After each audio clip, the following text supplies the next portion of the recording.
Good morning, everyone. Welcome to the Josephine County 2020 State of the County 2020. Please take a seat and we'll get started today because we're, I'm assuming you're making yourself comfortable at home or wherever you can see our live feed here. I'd like to take just one moment to, let's start with the Pledge of Allegiance. So if you'll follow along with me, I'd appreciate it.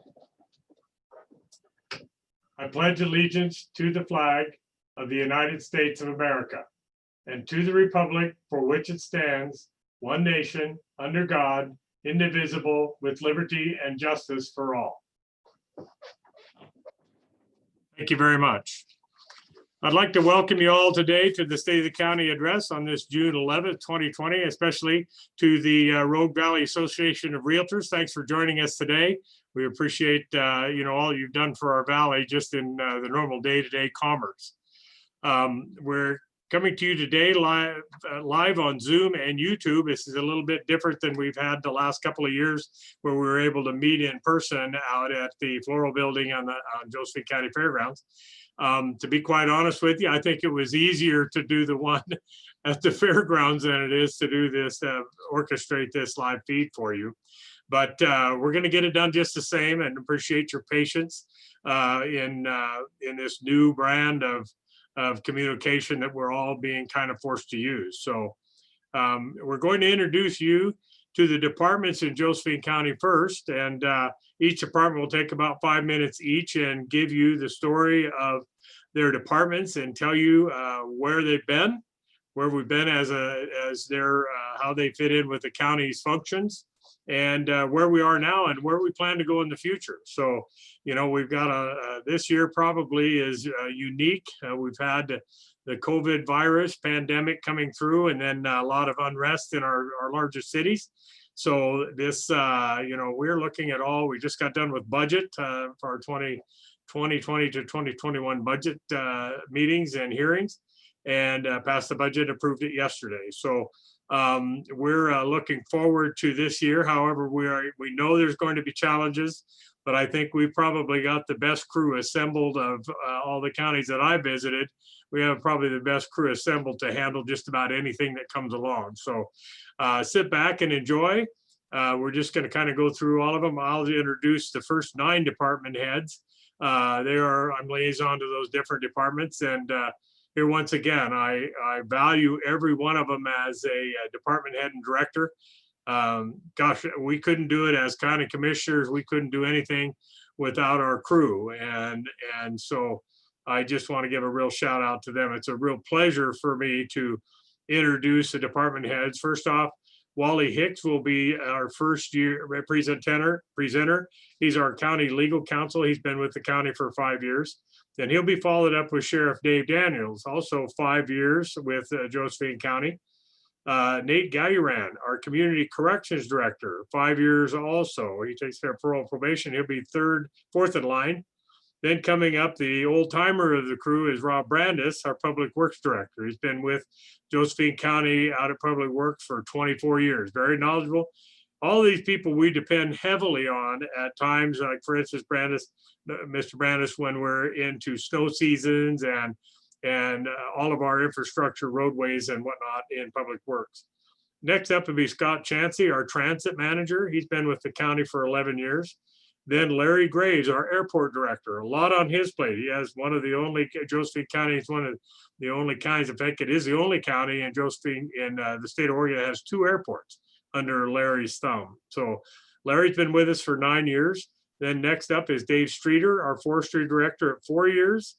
Tamara Martin, probably the new kid on the block, our new fair director out there at 2 years. And she's got 1 fair under her belt, and she's got some pleasant ideas for this year's fair, but I'm gonna let her take that.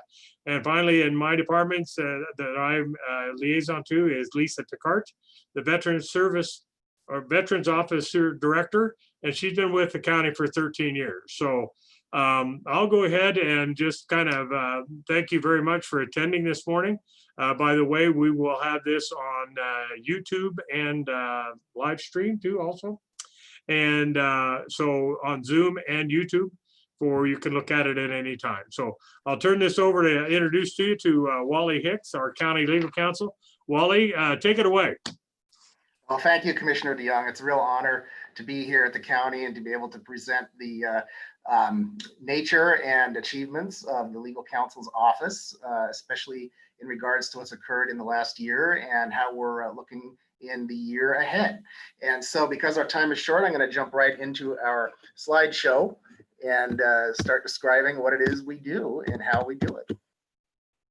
So again, I am Wally Hicks, your Josephine County legal counsel, and the overarching purpose of our office is to handle legal matters that pertain to the community as a whole.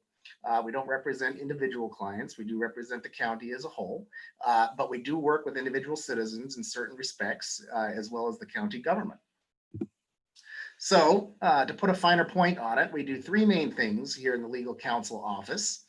The first is that we handle routine legal matters. A lot of this involves contract law, whether it be the enforcement of contracts or the review of them, or the creation of contracts. We also do some negotiations, and we help out the various departments and the Board of Commissioners as well. We do other things too. Within the routine legal matters category, we would categorize that, we would include code enforcement, which we're going to talk about here in a couple of slides. And ordinance drafting and analysis of various legal questions, some of which are routine, but seems like most of them are not. And so we do have to do some pretty heavy duty research from time to time, which we're happy to do because we have some superb staff here who enable that. Additionally, a lot of folks don't realize that the property management program, which I'm going to talk a little bit here more about here in a minute, is also within the legal counsel's office, and we do provide the Josephine County Law Library. So a few statistics just to flesh out the particulars of what it is that we've been doing. Last year, and that's, I'm talking about fiscal year 2018 to 19, which is the most recent year that we could provide statistics, especially given the COVID environment that we're in, we have just been in recently.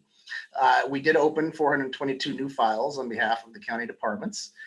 These are particular new items for the most part, and not necessarily accounting for various phone calls, emails, and other contacts that we've had that we've been able to help folks out with their legal questions and issues. We, in the last year, did participate, not, I wouldn't claim to have been the lead counsel by any means in these major lawsuits, but we did as a county participate, and we assisted with our peers in the effort to win favorable outcomes in the ONC Act lawsuit, and that was at the federal level in Washington, D.C., and in the Trust Lands lawsuit, which made a lot of headlines late last year and resulted in a verdict of over $1 billion to go out to various local governments throughout the state of Oregon based on the management of forest properties. In regards to our property management program, we did sell, we were successful in selling, and we marketed most of these prior to sale, 16 properties in calendar year 2019, and that resulted in almost $1.6 million in projected revenue. I do say projected revenue because the county sells a lot of these properties on a contract basis. Contracts tend to go out for up to 5 years, and there's interest involved there too. And so want to be clear that while the revenue didn't all arrive in that one particular year of 2019, we are in contractual relationships that are projected to result in revenue on that scale. Many properties are required to go to auction, and even the ones that aren't, a lot of times we determine that it's in the best interest of the county to try and get the highest price at an auction, and so that's how a lot of properties get offered. And we do encourage anyone who's interested in properties to please pay attention to our various outlets for information, whether it be the newspaper, the website. We try to go on social media or trade advertising entities for the real estate profession. But please do pay attention to when the auctions come up, because you can get some really excellent deals on real estate. The Hugo Hills property, after a couple of years of being left fallow, was fortunately sold to an entity that, by all indications, is going to continue to put that wonderful property to use on behalf of the community. And the fairgrounds leases involving both the racehorse the racing organization TMB and also the charitable organization Love of Balance have been something that our office has been quite involved in. And we're certainly pleased at the results that have panned out so far. In regards to our law library, it is a very active law library. We do serve members of the legal community and also persons from the courts at times, but mostly we do serve a lot of folks who are under-resourced when it comes to being able to hire a lawyer or to get professional help in legal challenges that they have. And so it's a direct engagement that we have with the community, and the funding for that comes from court fees. There's a little bit of the court fee that people pay goes toward the law library programs throughout the state. I think I got about a minute left, so we'll just hit on code enforcement. So we, in the last year or so, did have to shutter properties on 7 occasions, but for the most part, we've been working with the planning department and community development to get people into compliance. Overwhelmingly, people want to get compliant. And so the main purpose of our office when working with community development is to actually achieve that. And we've had a lot of positive feedback from neighbors in that respect. So very, very active program that's really been ramping up in the last few years. And by all indications, is just going to continue to get more engaged and effective going forward. So going forward, we do have some goals. The Josephine County Code was passed recently, a couple of years ago, and so we're going to go through that with a pretty fine tooth comb and figure out portions that are either inconsistent or outdated and present that to the board for its consideration to clean the code up. And we do have a few other items, but I think my time is probably drawing short. But I do encourage anyone who wants to discuss it more to contact me in my office anytime, and we'd be happy to talk about what we do in a greater detail. So it's going to switch back before I transfer over to the next presenter. So again, thanks for joining us today, and it is my honor and privilege now to turn over the presentation to the next presenter. It's Josephine County Sheriff Dave Daniel. So Sheriff Daniel, take it away.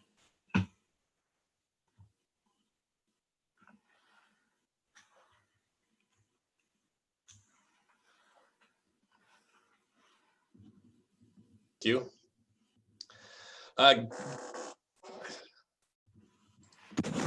There we go. I think we're on there, and hopefully you all have my beginning of my slideshow up here. Good morning, everyone. Dave Daniel, Josephine County Sheriff. Thank you, Commissioner DeYoung, for the nice introduction, and Wally Hicks, our legal counsel, for the same. I want to start briefly to talk about where we're at in law enforcement in our society. And it's tough times, really tough times. But I want to say that we're going to get through this. We're probably going to be better as a result because of it. Law enforcement has made some mistakes, and that was very, very clear in Minneapolis, Minnesota, recently with the death of George Floyd. But we will recover. We will get back. I can tell you that the state of Oregon leads the nation in our ethics and how we conduct business, and decertification processes and things like that through the Department of Public Safety standards and training. So I want to thank the citizens of Josephine County for their outpouring of support. It has been phenomenal. We're in a position right now we haven't been in a long time, where we have the support of our citizens, and I think the trust.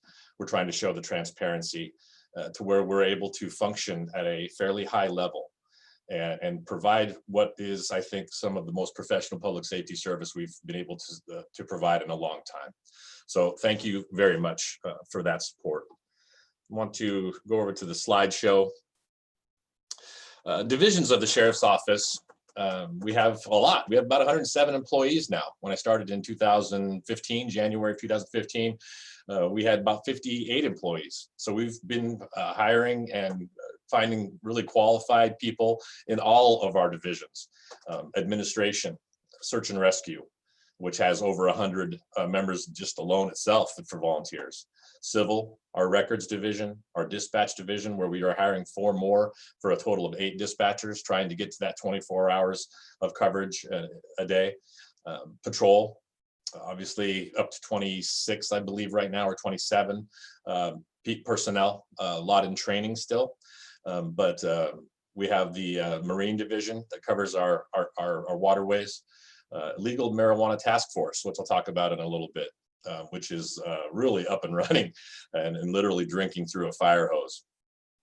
Evidence Division, our Court Services Division, as far as security at the courthouse, and our adult jail corrections population, which is more than ever due to the support from our community in the form of a corrections levy coming up for what I plan to have a renewal here in another year. And then our animal protection and regulation, which is now a component of the Josephine County Sheriff's Office, and streamlining their efforts. We have some accomplishments in 2019 that we're pretty proud of. You know, some amazing statistics and some amazing numbers of 28,000, almost 900 calls for service.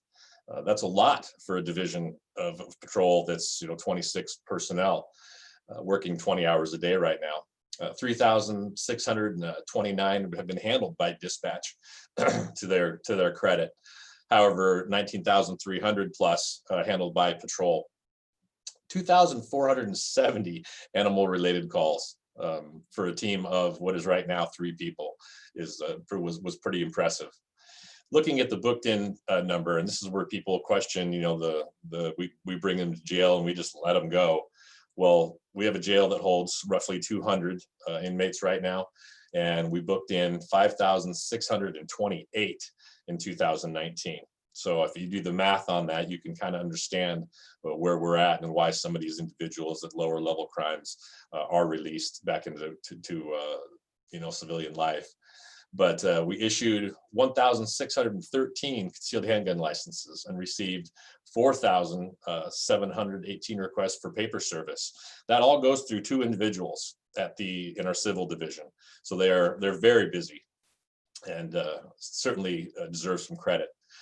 Received favorable inspections in our jail from the Oregon State Sheriff's Association, the U.S. Marshal Service, and our food services. So those inspections are important, and we're very proud of our jail and its cleanliness and some of the programs that we have within our jail. It's not all about just incarcerating individuals. There has to be there's a treatment pod. We have we're looking at NA and AA, and then we have church services every weekend. On a rotating basis. So we're very busy trying to rehabilitate as well as incarcerate our population, because many times they don't want to be where they're at in life, or in custody, adults in custody. They want to change and they need help to do that.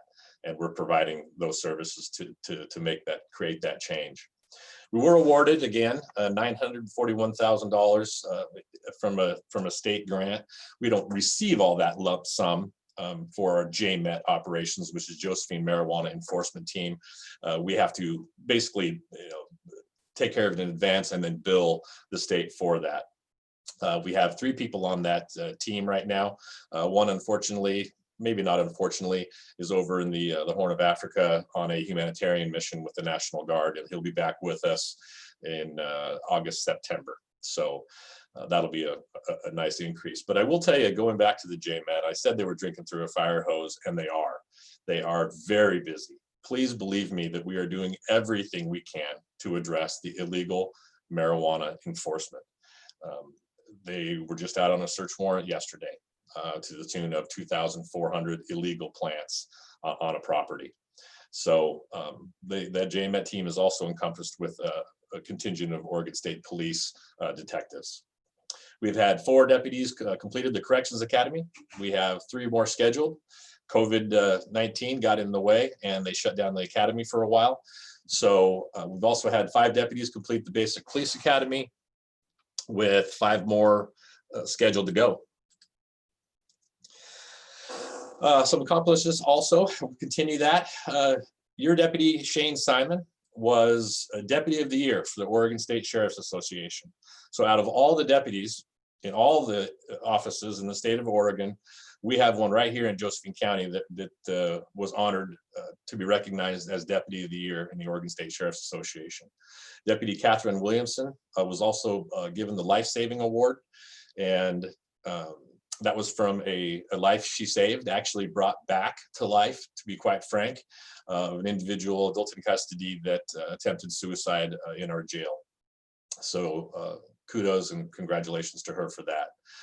Our volunteers, which is really vast in search and rescue, and also at the courthouse and at our substations, donated over 17,000 hours in public events, SAR missions, and training. That's just amazing, the response we've had from our citizens to reach out to us. And if you have any inclination to join and volunteer in the Sheriff's Office, we'll be happy to entertain that with you and certainly welcome you. We're a very proud team. No member of this team is any less or more important than any other member, and that goes from me to a volunteer to our deputies in the corrections or patrol. We started something new, basically an explorer unit through search and rescue, teaching teens ages 14 to 17 wilderness and survival skills. And it's new, but it's exciting. And we started a Hug-a-Tree educational outreach program to teach kids how to stay safe if they're lost. We've had some progress in 2020. So far, early. Patrol Division extended hours of coverage from 12 hours a day to 20 hours a day. You're now seeing our deputies out at night. When you call, we'll be there.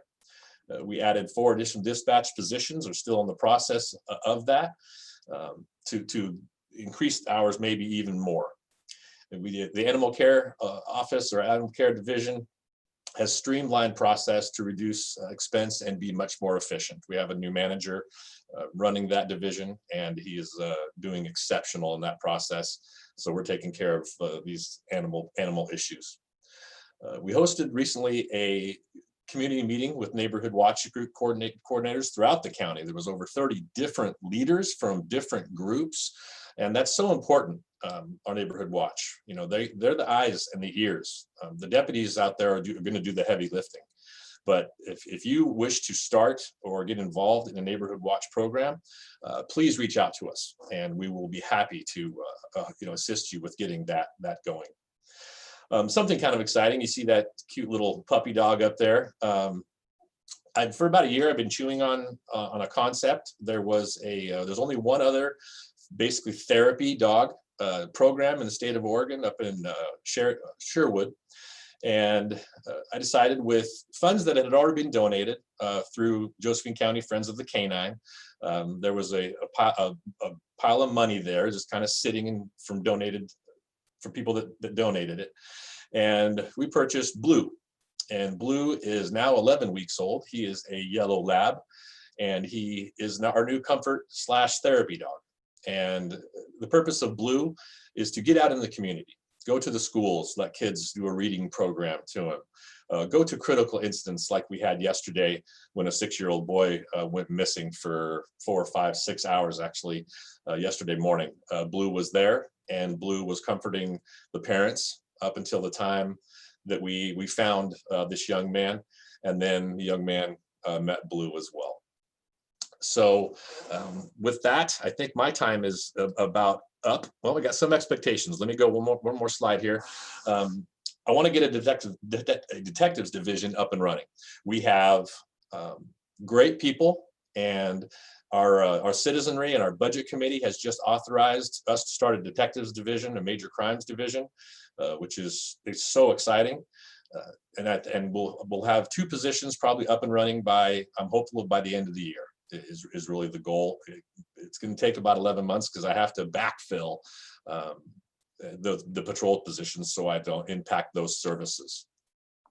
I'm going to add an additional school resource officer to Three Rivers School District.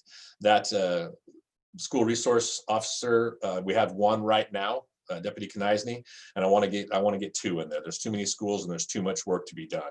Our children have been kind of out of the loop in regards to law enforcement over the past basically decade. We got to regain that trust, not just to enforce laws, but to educate and mentor our youth. We have all remaining deputies and dispatchers certified through DPSST. That's our goal through the end of the year. It's been difficult with COVID, like I said, because they shut down the academy, but that's something that needs to happen. I want to maintain an average daily population of at least 185 in the jail, which was a promise for our corrections levy. We have done that for the most part. Actually, we've been about 200, to be honest with you. So we've surpassed that. COVID-19 impacted us, and liability-wise across the state, jails had to reduce population. So you're going to see some lower numbers for a while, but we are back. We're there again. Increased number of dogs who are licensed and vaccinated. We want to continue the enforcement to get our dog, our animal care division up and running. I want to continue working with public health and code and forest on reestablishing the kennel and fancier licenses as well. That's something we've been out of the loop on for a long time, and that's a component of the animal care division that I want to get back up and running. And with that being said, that's all I have there. Please reach out to us at the Josephine County Sheriff's Office if you have anything that is of concern or something you want to know, where we're at, what we're doing. All of those questions we're happy to entertain, and we welcome them. So no further ado, I'm going to pass this off to your Community Corrections Director, who's done a fantastic job, Mr. Gowie-Rand over there. I must say, a true inspiration for me personally with his professionalism. So thank you very much, and I'll pass it on to Nate Gowie-Rand, our Community Corrections Director. Thank you very much, Sheriff. I appreciate everything you do for our community. Community corrections saw substantial growth and success in 2019, including an increase in our overall population, an increase in our programming, an increase in resources, an increase in performance and goal achievement. And then we had a concerted agency effort focused on 3 primary themes of our strategic plan, which includes our people, performance, and resources, coupled with reinforcement of our agency's core values while celebrating the practitioners who work in community corrections and devote their careers to changing lives. I want to share my screen here and show you who our community corrections personnel are, because they do a fantastic job. Is that screen being shared? Okay, that's our community correction team right now, and we are really happy to have everybody on board with our philosophy and with everything that we do here at Community Corrections. 2019 delivered continued growth in our overall population. We exceeded our highest levels in history, over 1,200 people on formal supervision as of December 2019. Contributing factors to the growing population included the DA's office increase prosecution capacity. We saw a sheriff's office increase in patrol and referrals to the justice system, in which the sheriff went over today. We also had some effort from our rogue area drug enforcement to investigate significant drug activity. We saw some antisocial drug addiction issues locally. We also saw the state's emphasis on prison usage reduction through justice reinvestment programming, resulting in an increase in downward dispositional departures. Also, short-term trans leave expansion included the contribution to our population growth over the course of time.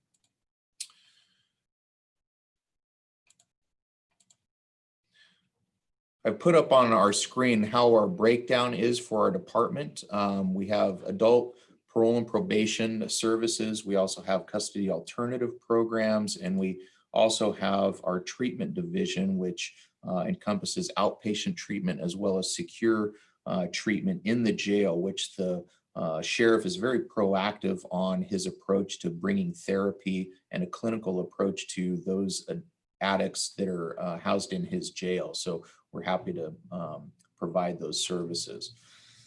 The growing supervised populations triggered additional resources, which has been funded by the state's Department of Corrections, and the funding was used to help achieve the goals outlined in this project. Josephine County was among the top performers throughout the state, securing additional funding for our drug courts, our secure treatment in the jail personnel for our DA's office, and support for our victim services. New treatment programming was launched for our domestic violence specific offenders, and our agency generated performance measures exceeding the state's average in employment, treatment, positive case closures, earned discharges per capita, and other outcomes indicated throughout our quarterly reports. One thing that I'd like to showcase on this particular presentation is that one of our officers by the name of Steve Monroe received national recognition for getting the highest risk clientele jobs at a tune of 77% of the highest risk people that were on his caseload. He received national recognition through the Second Chance Employment Program. And we were very, very grateful to be part of that and make sure that we honored PO Steve Monroe and his accomplishments. So kudos to him. If you ever run across him, give him a congratulatory salutation, if you wouldn't mind. Also, with our custody alternatives programs, I wanted to just showcase some of the jail dollars avoided that Community Corrections has helped in partnership with the sheriff. And we've saved taxpayer money at each quarter, roughly about $200,000 each quarter, because we get folks out of the jail and onto work crew programs where you will see them alongside the road cleaning up litter.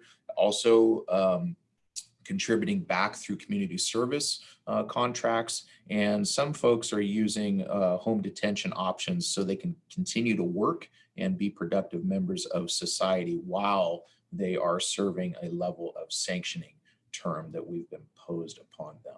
So lots of good things happening at Community Corrections. We're very thankful that we're part of this jurisdiction, and many of the partnerships that you'll see throughout this presentation, we just are blessed to have the level of professionalism and hard work that Josephine County exhibits on a day-to-day basis, and oftentimes behind the scenes. But I assure you, your law enforcement community, Community Corrections, and others are working very, very hard to make sure that our community stays safe. So with that, I want to introduce Rob Brandis from Public Works, who will be taking over from this presentation.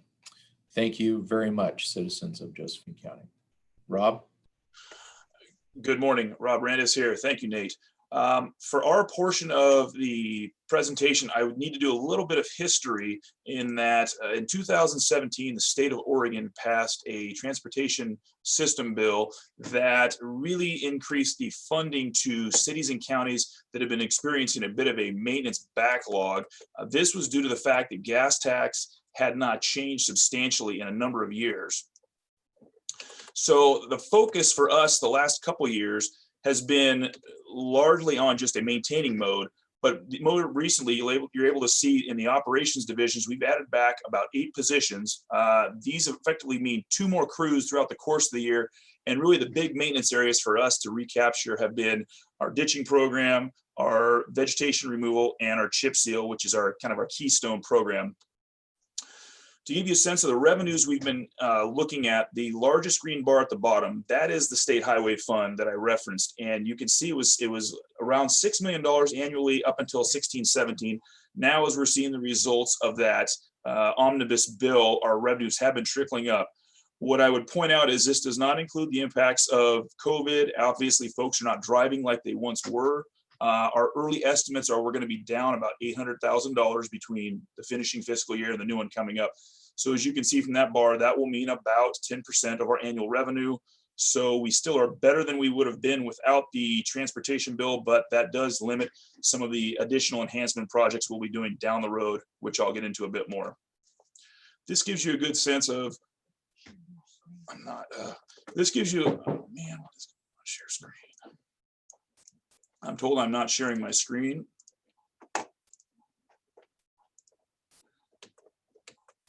And I am trying to share my screen. Well, I will assume that I am now. I am not getting any confirmation one way or another. So our chip seal program has been around 35 miles a year historically, which is where we know we need to be to get our to keep our roads in a reasonable state of repair.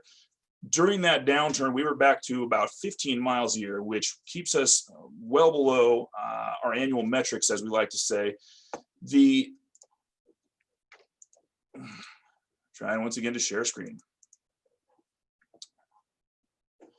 Okay. Well, hopefully that's as good as I'm going to get. So more recently, our chip seal has been back up to about 30 miles per year. And this year we're aiming for 40, which would be the most chip seal we've done in probably 15 plus years. So we're excited to attack that. Our crews think we're going to be able to get there. And again, this is maintaining that backlog that you've seen we've accumulated over the last decade. This is a list of some of the enhancement type programs, projects we're going to be doing this coming year. This is effectively money that's freed up now that we don't have every last dollar going to maintenance. You can see we've got a focus on a combination of the surfacing work, but also trying to do some sidewalk infill. We do have a number of roads that are county maintained, but still within the city of Grants Pass as the city has grown around it. The biggest program we've got, a project coming up, is the Azalea overlay. This is about 5 mile stretch of road. This is another leg in us completing a loop involving Merlin Road, Azalea, and then Upper River Road into town. Probably our most important loop in the county in terms of volume, trucking traffic, those kinds of things. Beacon is a county road within the city. That's the first step of several in terms of getting this up to a city standard. It's narrow. We're going to do as much as we can there, but this will be this summer, getting sidewalk installed and starting to bring this to being more of a city type standard street. Another important one is Highland. This is sidewalk infill we're doing from Cook Avenue north up to Vine Street. Again, this has a lot of historical areas that are not going to be putting in sidewalk, but there has been a number of recent developments that have been conditioned for sidewalks. So by us coming in on the back end of this, we're going to be able to get this area with sidewalk both sides all the way up to Vine Street. Reeves Creek is a huge culvert project. We're going to be doing multiple locations. Someone back in the day decided to put the road right alongside the creek, as they were wont to do. So we've got a number of 50 and 60-year-old culverts that are in this lousy state of repair. We're going to begin attacking these over the course of the next year. These are all, 4 and 5 foot diameter and larger culverts. So this will be a substantial undertaking for us as well. Last year, we took in Upper or Lower River Road maintenance from ODOT, and a key piece of that we want to get accomplished is to get sidewalk on that initial eastern section as it leaves off of Lincoln Road. Quite a bit of infill on the south side. We've heard from many citizens saying they'd appreciate the ability to get on a sidewalk, get to Lincoln, the sports park. There's a number of attractions over there. So we're going to be starting design on that road as well. And as you can see, we really are trying to focus on sidewalks in the area as we've freed up a bit of cash. That's all I have for my presentation. I'm now going to turn it over to our transit program manager, Scott Chansey.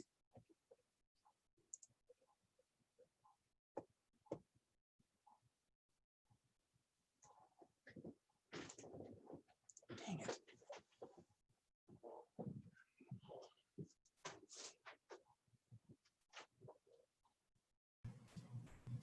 Hope everybody can hear me. Thanks, Rob. I also wanted to thank Commissioner DeYoung for the introductions. I didn't realize I had been there or been here that long. Obviously, that points to the saying, time flies when you're having fun, is truth. So here we go.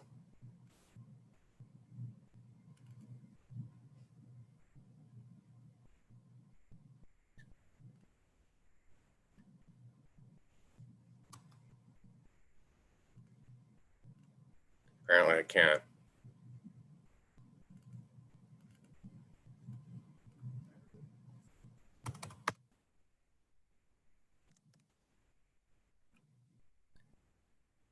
If Annette could start my presentation, because I can't get it going here apparently.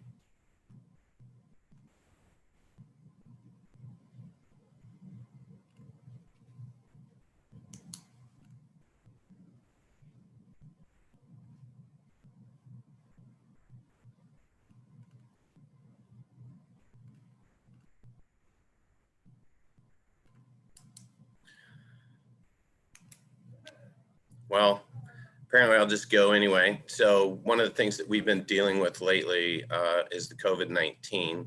And I'd just like to let the community know that we're doing everything that we can to try to keep all of our passengers in the community safe. One of the things that we couldn't do is we couldn't stop. So we've been operating through this entire event. Starting back in March, we required, there we go. Starting back in March, we actually required all passengers to wear face coverings, and they had to be, there we go. They had to be hands-free, and they had to be covering their face at all times when they were riding the bus. We also had to institute and observe 3-foot distancing rule, and then we had to set a maximum capacity on our vehicles for the amount of passengers that we could have at any given time. That was a direction straight from the Oregon Health Authority regarding transit service. The other thing that we did right away is we started disinfecting all of our vehicles every single night through an aerosol fogging process, and then we would wipe the vehicles down throughout the day as well. Then the last thing that we did, since a lot of our ridership had fallen off and we had extra drivers, rather than laying people off or reducing our work schedule, we went ahead and put those drivers into service. And then essentially that spread our passengers out. So this was all new stuff for us. We will continue doing this. And again, just to make sure that the community feels safe and transit continues operating like we intend to do. So next slide, please. So the stuff, the accomplishments on the left are service improvements that we've already made. And I'll go through those real quick. And then this on the right are services that we planned. So we increased our frequency of trips on all of our commuter services to and from Grants Pass from 5 per day to 7 per day. So it gave people more options. The last thing that we did is we extended our service in town to 9:30 p.m. Previous to here, we only operated until 6:30 p.m. So that's 3 hours further into the night. The next improvement that we hope to have coming soon is introduction of Saturday service. Currently, we only operate Monday through Friday. So hopefully we'll get that up and running here soon, and we'll provide service between 8 and 6 p.m. The other thing is we're going to extend service on all of our routes till 9:30.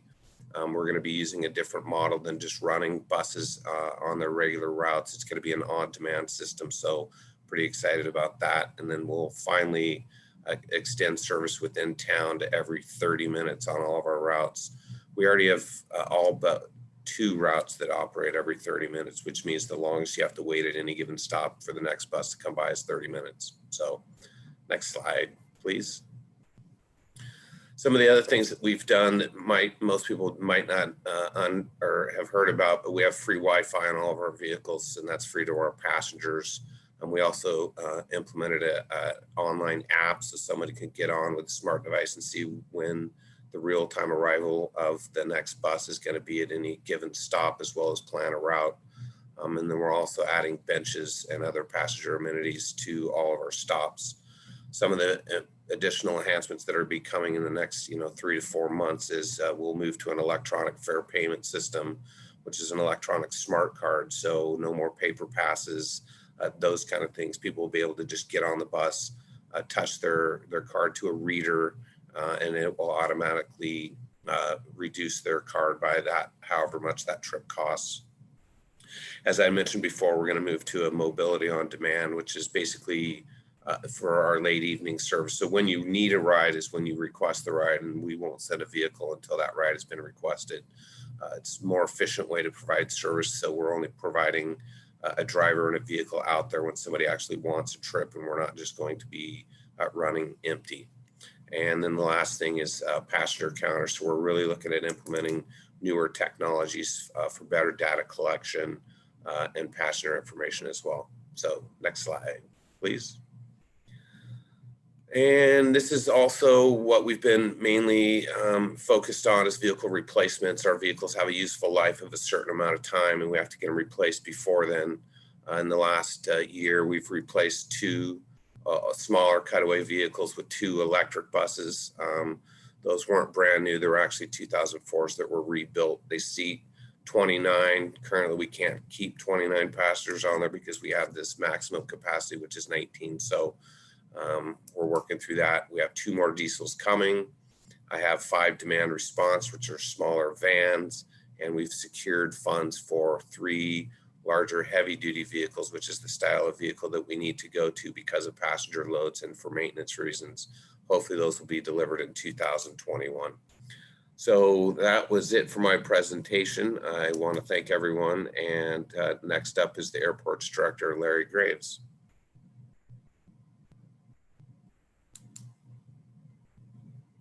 And hopefully he had better success than me.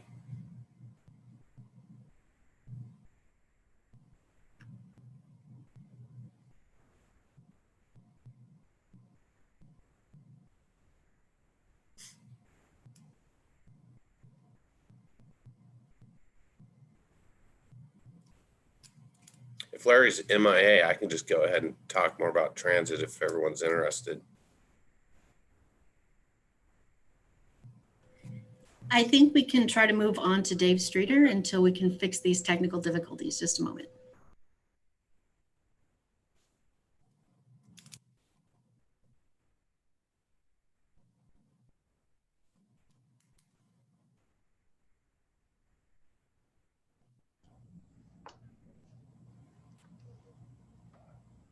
Okay, so if you can hear me, this is Larry Graves, Director for Josephine County Airports, and I'm getting a message here that says I cannot start my video, and I'm not sure why that is, but I would love to be able to show you my screen, and pushing every button I have that says start video, and nothing is happening. But let's see if I can do some screen sharing here, and we'll go to screen number 1, I believe, which is the one I want to show. Any luck there?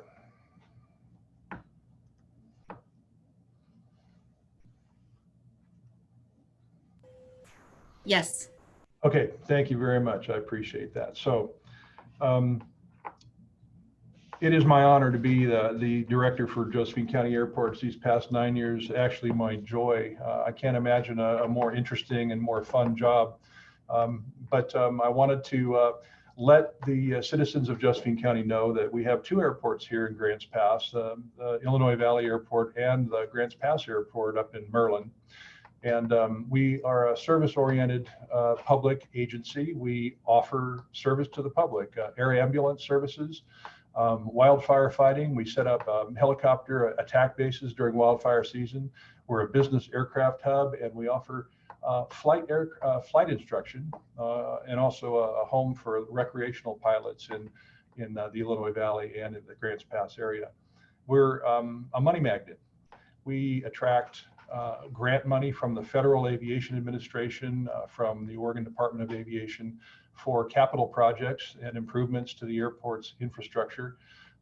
We are self-funded in that we're called an enterprise fund, and we have to earn all the money that we spend. We occasionally can take advantage of enterprise fund money in terms of economic development lottery dollars. So that's helpful, but nothing comes out of the general fund or taxpayer pockets. And we do provide dozens, scores of jobs actually here in Josephine County. The accomplishments for last year included a new master plan for the Grants Pass Airport. We conducted an environmental review and a preliminary design for the Illinois Valley Airport runway rehabilitation project, which will be starting later this year. We have started construction last year on a new maintenance shop here at the Grants Pass Airport and a new caretaker dwelling, and upgraded the self-serve fuel system at the Grants Pass Airport. We undertook a resiliency study to make sure that we could serve the community in the event of a Cascadia earthquake event where National Guard and other aircraft would need to be coming in and out of the airports. We've installed emergency backup generators.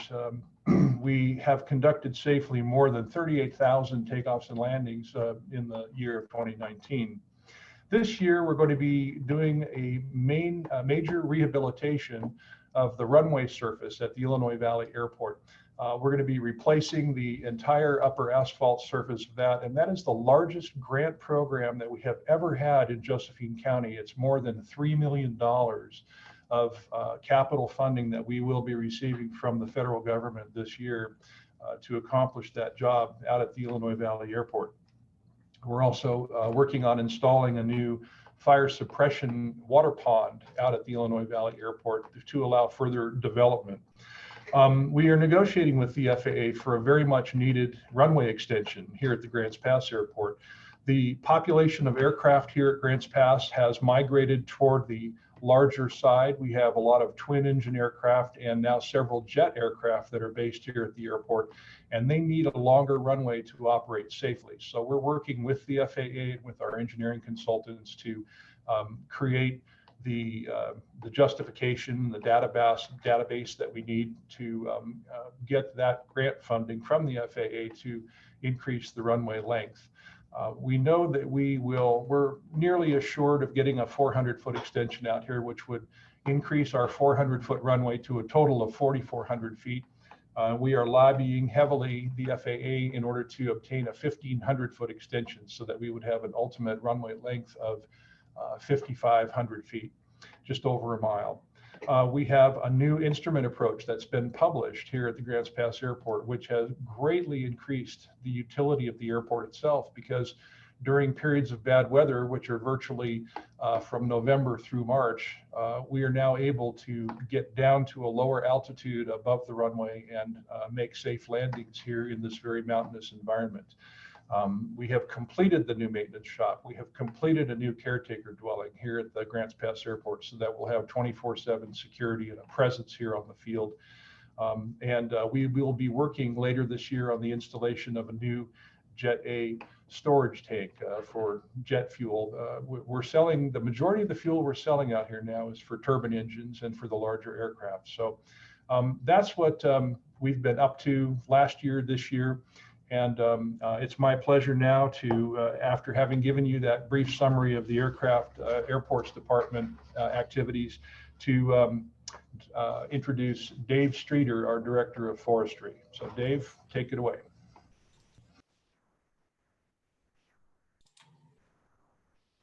Thank you, Larry. And once again, Dave Streeter with the Forestry Department at Josephine County. And a lot of you are probably asking yourselves, well, what's the Forestry Department at Josephine County?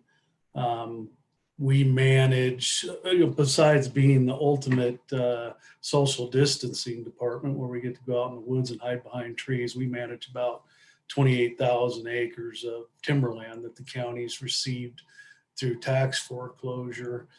Real quickly, is my screen being shared? Yes. Okay.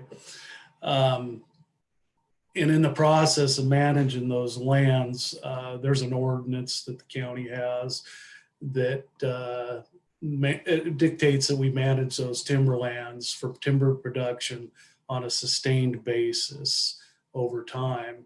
In that ordinance under Section 2, the purpose and intent of the ordinance stipulates that we manage these lands for the maximum return for the citizens of Josephine County. As defined, maximum return is the maximum amount of revenue through the sale of forest products and to maximize the growth capability of those lands.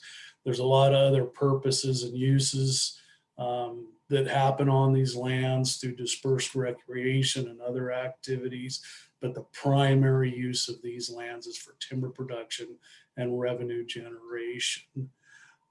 Currently, the revenues that we generate off of harvest on these timberlands cover the cost of running this department.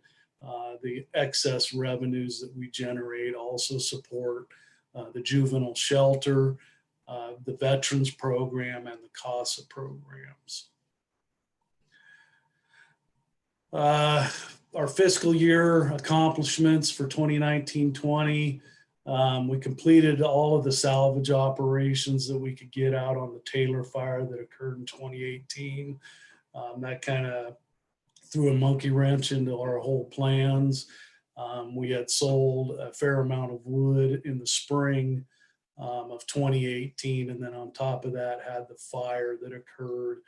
And if you look at the graph down below on the screen, it kind of shows our green sale program spiking up a little bit. And then on top of that, the black is the volume that was burnt in the Taylor fire, which we went out and salvaged also. The graph shows that we were going to sell some volume in 2019-20. Unfortunately, because of the COVID situation, markets declined, and we chose not to sell that wood into a declining market. Our hopes are this fall that those markets will return and we can offer that volume up to potential purchasers and make a little bit of money. Additionally, we planted about 200,000 seedlings associated with some of the harvesting that we had done. That number in the next fiscal year will probably peak up in the 500,000, 600,000 seedlings due to the fire. And then if you look at the pictures off to the right, in our spare time, we like to watch dozers pop wheelies. Our vision for the future, we're going to continue to cruising and updating our forest inventory. That will be an ongoing thing that we do. We try to recruise every tract of land about every 10 years over time to keep that data fresh and as accurate as possible. We'll continue to lay out and auction green timber sale program. That's the lifeblood of this program and what makes the county money. We'll look for opportunities to reinvest funds from land sales back into productive forest lands. By ORS, we can sell lands, but if those are designated forest lands, that money has to be reinvested back into forest lands. It can't just be distributed or spent willy-nilly. There's only one use for those funds. We have sold some lands that were non-productive in the past. We reinvested a portion of that into about 240 acres, and we're going to look for other opportunities going forward to do that same thing. We're going to continue our reforestation efforts on county lands. As I mentioned earlier, we've got a big pill to swallow with burn, but we'll get it all restocked and grow future harvest timber. And we're also now in the 32nd year of that annual Ross Row Memorial Tree Plant. We will carry that out in perpetuity is our hopes. And with that is all I have, and I will turn it over to Tamara Martin for Fairgrounds.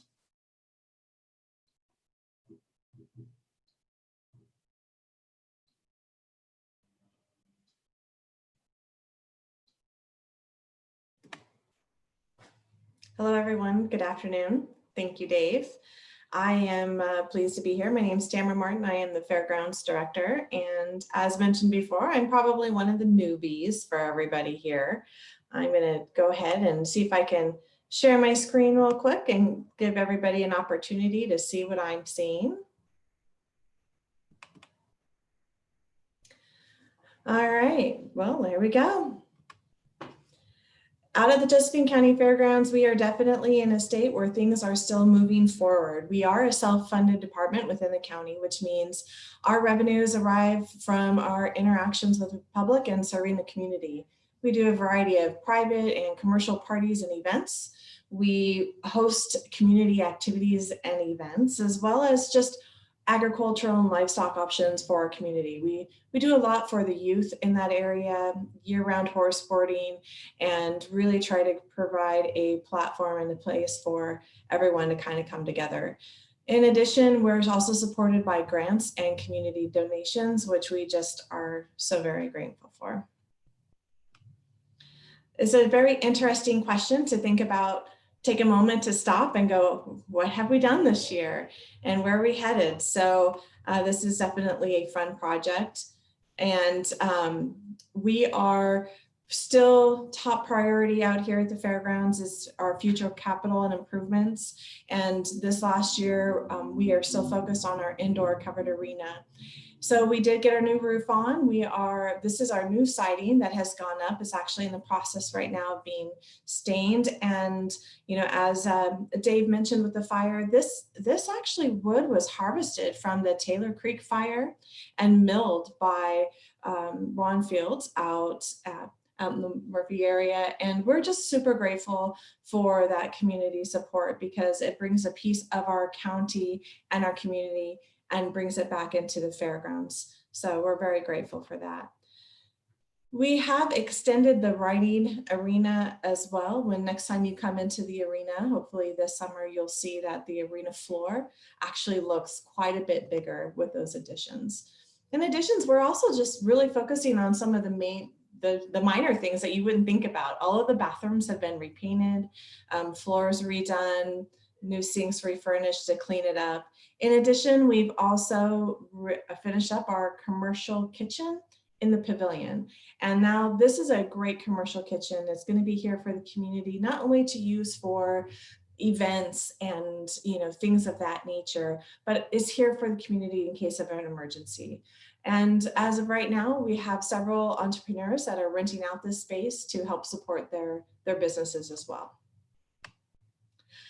Can't talk about 2019 without talking about Grants Pass Downs. We are excited about partnering with them and, you know, really kind of being a platform for them to step out and bring commercial racing to the Grants Pass area. They have been doing a tremendous job in renovating for their horsemen and for their industry, and we are excited about what the next few years will bring. They are going to be moving forward with summer racings, and they are going to be running a Tuesday and Wednesday race schedule. Now, this is not going to be open to spectators at this point, but it will be televised. And so if that is something that's interested for you, then definitely jump on and you can get the rest of the information on that. We also have the soccer fields, and the turf is down. It is green. If you haven't been out here lately, it looks beautiful. And so they are scheduled to be opening up this fall for that soccer out for the kids out on those fields. But one thing that we're really working on right now, and this has been a real big piece, is actually our master plan for the fairgrounds as a whole. We have taken in the community feedback from our surveys. We are really excited to show you what we have come up with, your feedback, and just the visions of our community partners and our volunteers. It's going to be something special, and I am so proud to be able to bring that to you. 2020 County Fair, yes, we are still moving forward. It is definitely not going to look like a fair that we've had in the past, but our fair theme, which was actually picked back in November, is perfect for what's happened over the course of this year. Josephine County, no place I'd rather be, and we are definitely feeling that now. We are going to have to put together a modified version of our fair.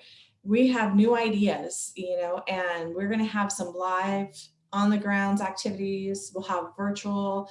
We're going to be doing activities beyond our gates. This is the year that we get to basically throw away everything we've known about a fair, except for the traditions and the nostalgia and the honor and those core pieces of our community. And we're going to build something that we are really hopeful that our community is proud of.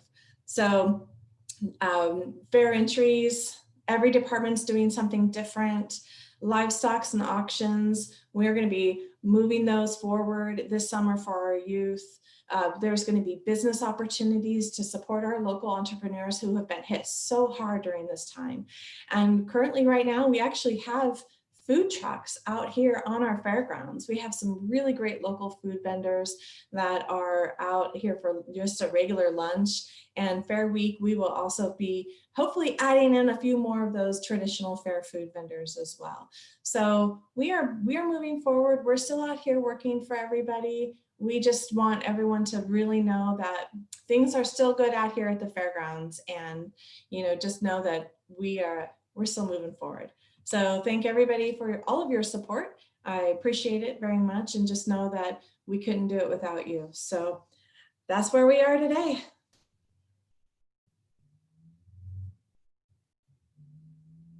All right, it looks like I get to be the one to introduce Lisa Pickert with the Veterans Affairs. She's an incredible advocate for our veterans in the community and really just appreciate everything that she does for our community.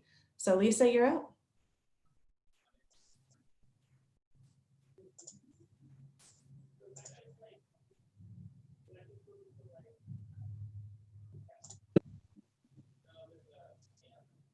Good afternoon. I want to thank you for the opportunity to share our department's engagement with the community with all of you today. Veteran service officers wear a lot of hats. We enroll veterans in healthcare. We work to unwrangle third-party billing. We sign up recently discharged military members into education benefits, and we have an accredited work-study program here in our office. We request federal eligibility certificates, refer for home loans. We refer veterans to the Oregon Department of Veteran Affairs Home Loan Program. We work with retirees, DEERS enrollment, survivor benefit plan, veterans housing, and suicide prevention. Our main function as VSOs is to prepare and present disability claims to the Veterans Benefit Administration on behalf of our 8,500 veterans. Our claims workload from 2017 to 2019 has increased by 39.72%, resulting in millions of dollars federal dollars landing into the pockets of our veterans. Looking at the 2019 slide, va.gov, you'll see that Josephine County receives a total of $107 million in federal benefits to support our veterans. This covers compensation and pension, which is what we specialize in. It covers unique patients, our healthcare system here, our new CBOC here, and education benefits. Our overall workload increased by 19.8% in 2017. But most importantly, dear to our hearts is our outreach program. We get out into the community. Last year, our ability to do that increased by 15%. We touch lives on a deeper level, and we strive to keep veterans and their families connected. So we bring that human experience to our veterans and their families. Our outreach programs, our music program, our farming program, and our interactive engagement programs are a very important element for veterans to transition and be successful in our community. VSOs are mindful of the integrity and strength that exists in our community. We're dedicated to protect the veterans that protected us and our nation for years. Uncertain times enable us to grow and develop and inspire others to move to great places. We intend to meet our future challenges, and there will be many, with great hope and optimism for positive, bountiful, everlasting change. We work for you. You can see our contact information, follow us on Facebook, engage us, look up our veterans music program and all our outreach services that we provide. And again, I want to thank you all for letting us share a little bit about our program. If you have any questions, please contact us. The information's on the slide. Thank you. Have a great day. And thank you, Lisa Pickert, for your presentation and all the departments that have presented so far. I'm Commissioner Lily Morgan, and it is my privilege to introduce our next panelists. We are going to go through the Treasurer and Tax Office with Eve Arce and our District Attorney, Josh Eastman.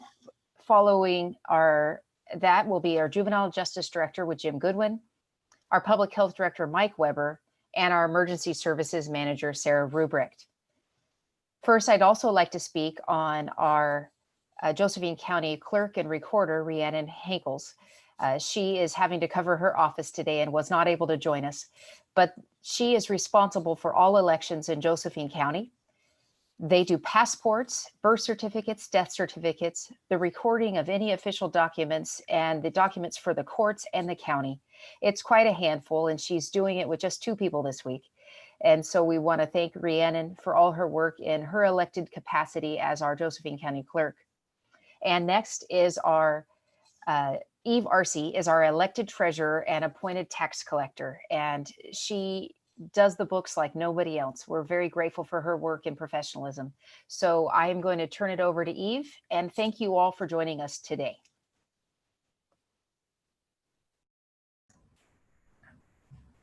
Good afternoon. I'm Eve Arcee, the Josephine County Treasurer. I've been treasurer now for 8 years. I have worked in this tax and collection office for 25 years in July. The Treasurer's Office has 4 full-time employees, including myself. The Treasury is the bank for the county departments, and money collected in the departments is brought to us for recording in our financial software. We, in turn, deposit the collected funds in a commercial bank, and funds not immediately needed or invested in short-term markets with strict guidelines promoting safety, liquidity, and yield. Let's see, I'm going to share screen. That one. No, that one. Sorry. Sure. Okay, so we also, if I can get my mouse over here, process payments for 14 taxing districts that are in the county.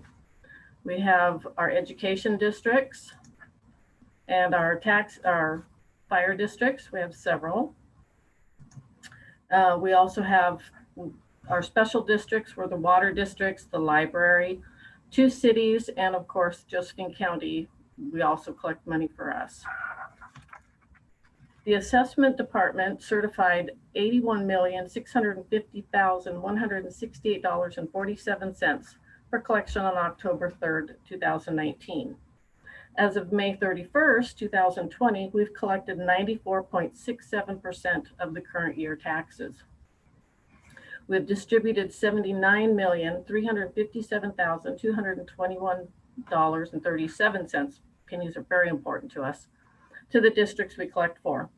On average, by June 30th, we will have collected 96.5% of all the taxes levied. We do this with 4 people, that's it. Of the taxes certified, Josephine County levied $4,785,449.42 support our county services. The Sheriff and Juvenile Department levied $7,562,906.06 for operating the jail, the juvenile shelter, and detention for the 3rd year of the levy. The tax collection mails, I think we're done. I'm going to stop sharing. So the tax collection mails 45,000 statements in October every year. We also mail our postcard reminder notices, which is approximately 6,500 taxpayers that choose to pay with the 1/3 option. That is, we mail out in January and April for the February and May payments.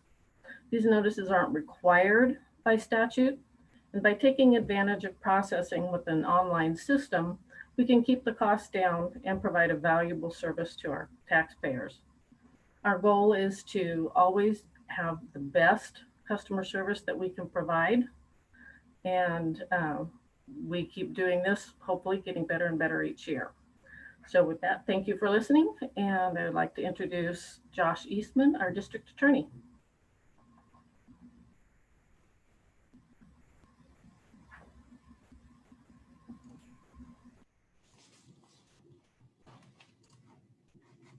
Am I going now?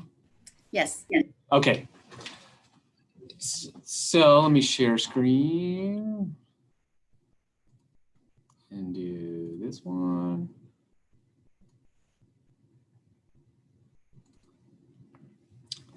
So I missed Eve's introduction, but I'm Josh Eastman, the district attorney, and I have a lot of stuff, so I kind of want to go pretty quick.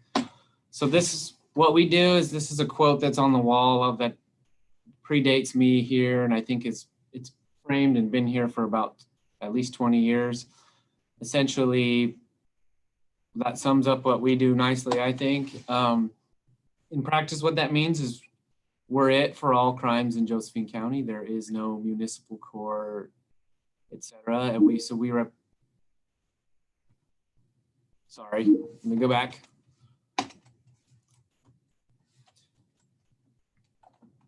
Quotes, forgot to push the last share screen. So here it is. This is the quote I had mentioned, that we are dedicated to providing with integrity, courtesy, and respect the highest quality prosecution services. Sums up nicely what we do. In practice, what that means is that we are it. Like I had said, we represent the state in all criminal cases in Josephine County, from a trespass 2 to a double homicide. We are the advisor for grand jury and are present anytime the grand jury is meeting. We have a victims assistance department that does all things victim for all of our victim cases. We have full-time members of will continue to, of mental health court and drug court. And we aid, assist, and try juvenile delinquency matters with Mr. Goodwin, who I'll be introducing here in a minute, for the juvenile department. And when somebody is in the process of being civilly committed, our office handles the trial portion of that. So who we are is just a sort of an overview. There's me, there's the Chief Deputy District Attorney, there's 2 more senior ones, 2 middle DDAs, and 5 DDA 1s. And the breakdown of our cases, and essentially here, right here. I'm currently keeping everything that I did as a 3 and have been for almost the last year, because as you can tell, that DDA 3 position is still open. And since that DDA 2 position is still open, I have some of those as well. We also have staff that basically make the office run, and we would be lost without them. And victims assistance, again, all things victim related. So a couple charts to, the reason I include these is because with the sheriff's going to 24 hours, 20 hours, there's been an uptick in cases referred, and the next couple slides will show that. And I think that's important that's where what we have been doing the last 6 months now, and where we plan to go in the future with them continuing to increase that. So as you can tell, there's kind of a growing trend for our cases to go up. 1920, this did not include the last quarter, which I won't run my little numbers spreadsheets on until the end of this month. And I don't anticipate it being quite as high due to COVID-19 and all its assorted issues countywide. So these are the last 3 quarters and the number of referrals we have received and proportionate from which agency. So historically, it's 60% or around 60% has been the city, with sheriffs and the OSP splitting the majority of the rest. And then every once in a while, there's a referral from probation, the juvenile department, or OLCC or something like that. Those are the last 2 prior to the sheriff's office going to 20 hours a day.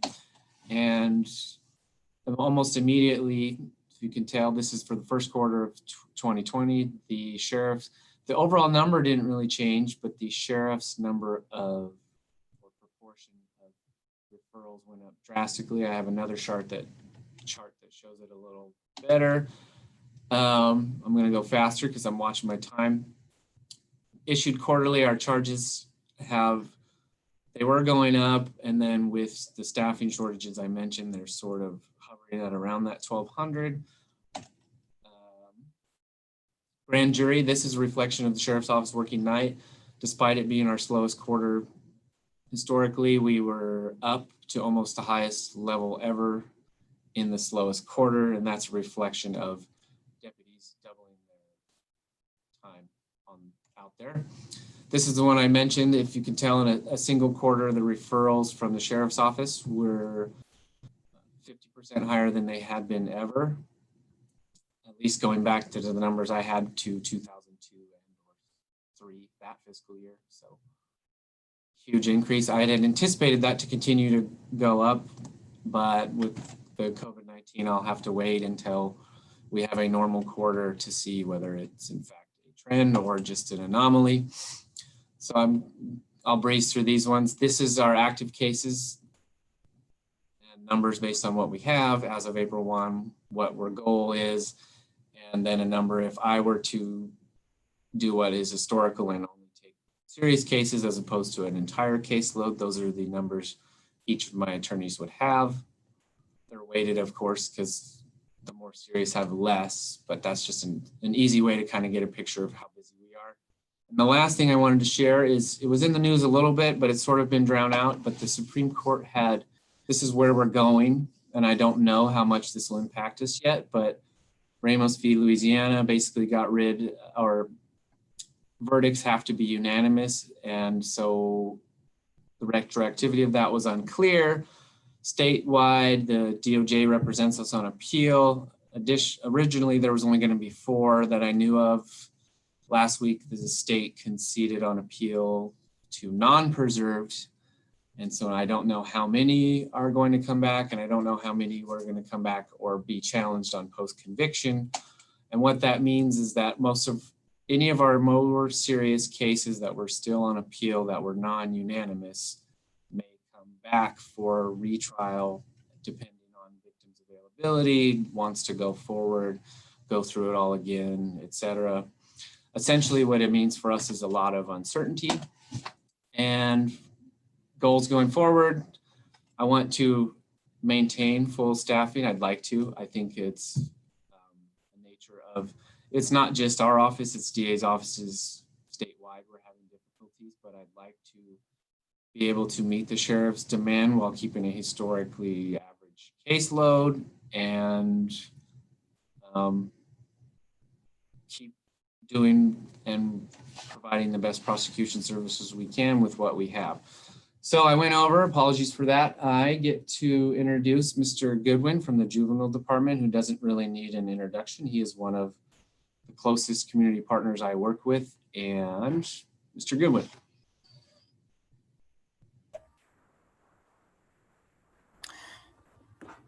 Thank you, Mr. Eastman.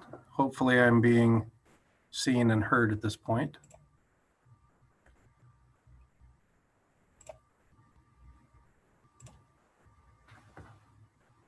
And is my presentation up? Yes. Okay, thank you. So I will try to get through this as quickly as possible. I'll just say, starting off, I'm Jim Goodwin, your Josephine County Juvenile Department Director. It's an honor to serve the youth and families of this community.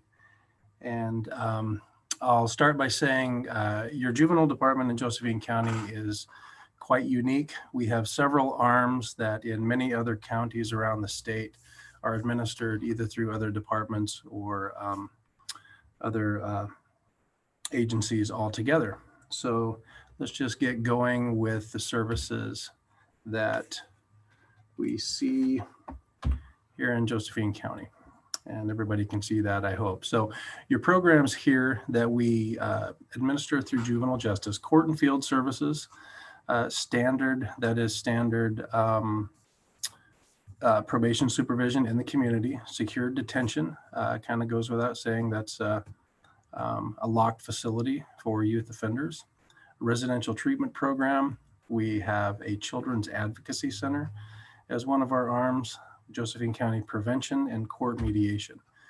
I could talk all day about each and every one of those programs, but since I have 5 minutes, I'll try to give you the 30,000-foot flyover. Court and field services, the full gamut. When a youth is in the court process as opposed to an adult, there has to be, the juvenile department is with them through every stage of that, has to be present at all court hearings. So as they go through, as they enter the criminal justice system and proceed through the court process, we're with them every step of the way there. We are also with them after they are adjudicated and if they're placed on community supervision, probation, similar to adult corrections. We have staff that supervise them in the community and really work as a case manager to try to bring wraparound services to the youth.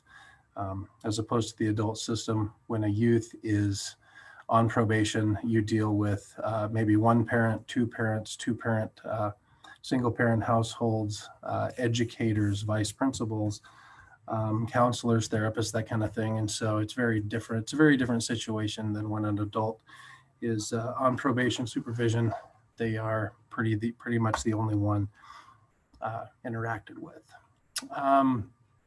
Community service, we try to have a model of restorative justice where youth are truly giving back to the community and the services that we partner with. One of which, just off the top of my head, Raptor Creek Farms, the food bank. Our youth do some work out there with master gardeners and folks like that to really have some ownership of the community. Secure detention. When a youth is a risk to community safety, we now have that service back up and going based on the public safety levy from back a couple of years ago. We have a 14-bed capacity. It's a least restrictive model, so we keep youth in custody only long enough for them to be transitioned out to a less restrictive model. Residential treatment, we have a 12-bed, up to 12-bed residential treatment program. This is not a locked facility, and it is designed to give youth the tools and skills that they need when things have not been working out in their life to reintegrate into the community, hopefully back into their regular nuclear home. It might be a foster home, it could be with a responsible relative. But the whole idea behind this program is not to make youth good residential treatment residents, but to make them positive community members. And so the entire program is based on getting them out of our placement and back into the community. Children's Advocacy Center. In many counties, this is not part of, in most counties, it's not part of the juvenile department, but Josephine County has a very rich history here, being the first children's advocacy center in the state of Oregon, going all the way back into the 80s. And so the services that we provide there, coordination for the district attorney's multidisciplinary team happens through our Children's Advocacy Center, and that is where every case, suspected case or reported case of child sexual or physical abuse is staffed through this multidisciplinary team, which is chaired by a DA, and all the other partners are at the table, including mental health, juvenile justice, education, public health, and so on. All these cases are staffed there. We also provide child forensic interviews, which are extremely important in cases of child abuse that are being prosecuted. And the model there is to keep that youth or that child out of court at all cost. And so our forensic interviewer interviews these youth and hopefully gets enough evidence to take to court for the DA to utilize so that the child does not have to appear in court. Also coordinated through this program are the physical exams related to child abuse that is also used in court. Court mediation, again, Josephine is a little bit unique. The court mediation program where all cases involving child support or child custody are referred to a mediation program before they go to court. We're very successful in Josephine County. We have, it's a 1 FTE program. Our court mediator, Mr. Smith, who's been with us for many years, does an outstanding job in keeping the court system from being overwhelmed. Most cases, up to 80% of cases, at least agree on something before they go to court, and well over 60% of cases never see court due to this program. Finally, Josephine County Prevention. We, again, could talk all day just about this one program. I think we have 6 FTE in the program right now. We have school outreach officers in one in D7, Grants Pass High School. We have one in each of the 3 county high schools and the feeder middle schools that work with them. So Illinois Valley, Lorna Byrne, North Valley and Fleming, and also Hidden Valley and Lincoln Savage. These folks do prevention work with the hope that we keep kids out of the juvenile justice system. So kids that get referred to our outreach folks are high risk, high needs. They're chronically truant. They have discipline issues. And so our folks work with a team within the school to do preventative work with the youth and family so that hopefully they do not penetrate the juvenile justice system. And with that, I throw this one last thing in there. Are we productive? Are we making a difference? Bragging rights go to Josephine County this year for having the lowest recidivism rate in the state of Oregon, 21.2% for a 36-month study. A group of kids from 2016 that was tracked through 2017, 18, and into 19, 21.2% against a statewide average of 36.8. See the JJIS report number there at the bottom if you wanted to look that up online. And with that, again, it's my honor to serve Josephine County in this capacity. Look forward to doing it for a few more years. And with that, I will introduce Mr. Mike Weber, our Public Health Director.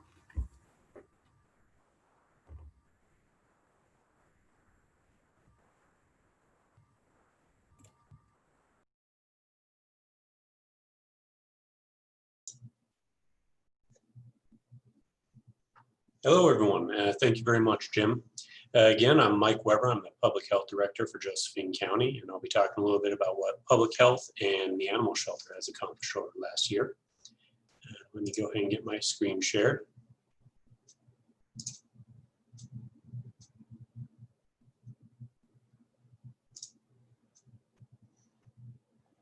Okay. When we talk about public health and what it is we do, really what it boils down to is we promote and protect the health of all members of our community. What gets tricky is when we start talking about how we actually do that. In past years, I have taken to trying to talk a million miles a minute to explain everything it is that we do. But in reality, it's not feasible to give credence to all the work that's done by the dedicated staff here in a 5-minute block of time. So instead, I'll talk a little bit about how it is we accomplish these things. So when we talk about improving overall health and well-being within the community, excuse me, we're not going to accomplish that goal through force or through mandate most of the time. For us, it's really about trying to influence behavior in a positive way within the community. We're not going to sneak in your house and steal your cigarettes or replace your unhealthy food with healthy food. What we want to do is we want to influence positive change while still maintaining that positive relationship in the community. And really what we do is we strive to influence behavior. We do that through education. We do that by offering support for those who are seeking it. And even in those instances where, exception to the norm, where we do have that mandate, that authority. For instance, if we go in and inspect restaurants, yes, we have the ability to shut businesses down if there's an egregious public health offense.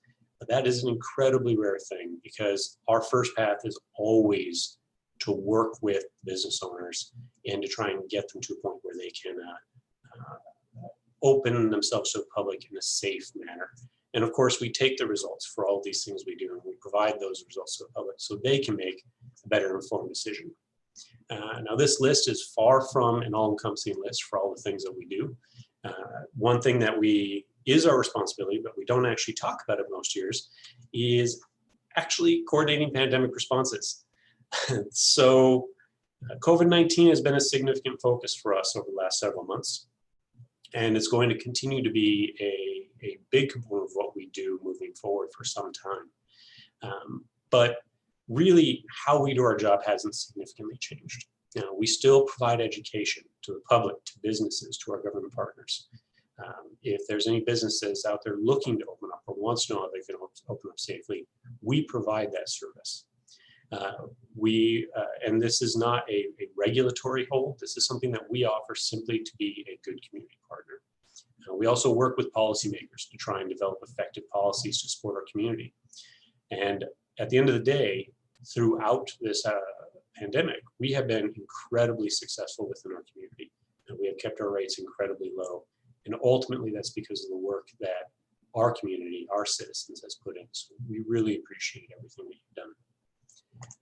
So some of our key accomplishments, we have successfully completed a training review, which is a large scale audit of almost every program within public health. It takes about 3 months. It's a very intense process. And we left with very high marks this year, one of the highest on record. So I couldn't be more proud of my staff for what we accomplished. We've expanded our service hours, and we've maintained a very low COVID-19 infection rate. And we've expanded our contact tracing program to meet the growing need. Within the animal shelter, we have expanded some options for feral cat solutions. Some trap, neuter, release systems that have started to be put in place. We're partnering with our community better. And this year, they brought in and cared for 2,115 animals, which is the highest number on record. And they've done so without increasing their overall cost. So the cost it has taken us to care for animals has gone down per animal every year for the last several years. Some of our goals moving forward, excuse me. We're looking to expand our clinical services. We want to reduce communicable disease spread throughout the community, especially STD rates. And we'd like to identify a new facility location for public health. We're certainly outgrowing our current location. And we'd like to expand our services to rural and disadvantaged communities. How we're looking to do that is we'd like to revise a lot of our service models. We'd like to start providing more services online, like paying for and applying for licenses. We'd like to offer telework for our staff so we can reduce our footprint to find a more effective location. And we want to start offering more telehealth options. Within the animal shelter, we'd like to establish some long-term solutions for feral cat colonies. There is an expense to it, but we do think it is worthwhile for the community if we can get a good trap, neuter, release program in place that has a stable system supporting it. And we'd like to initiate a plan for a new animal shelter, which should have been done this month, but unfortunately COVID-19 threw a wrench into the mix. And we'd also like to secure some stable funding source for the animal shelter so that we don't have to worry about funding as we move forward 3 to 5 years out. If you're looking for support from public health, you can reach us at this location and number. And if you're interested in adopting an animal, and there are still animals available for adoption, you can reach them here. For both of those, we ask that you please call ahead because most work that we're doing these days is by appointment. And of course, how I like to end all of my presentations like this is by showing the animal shelter release rates, because there's not much that I can show that demonstrates just what can be accomplished when you have some dedicated, passionate people working with an adequate budget to meet the need. In 2010, roughly 3 out of 4 animals that entered the animal shelter were euthanized. 2019, it was less than 4%, well below national average. So with that, and on that positive note, I'll go ahead and hand it off to Sarah Rubrick, our emergency manager, and let her talk about the good work that she does. Thank you.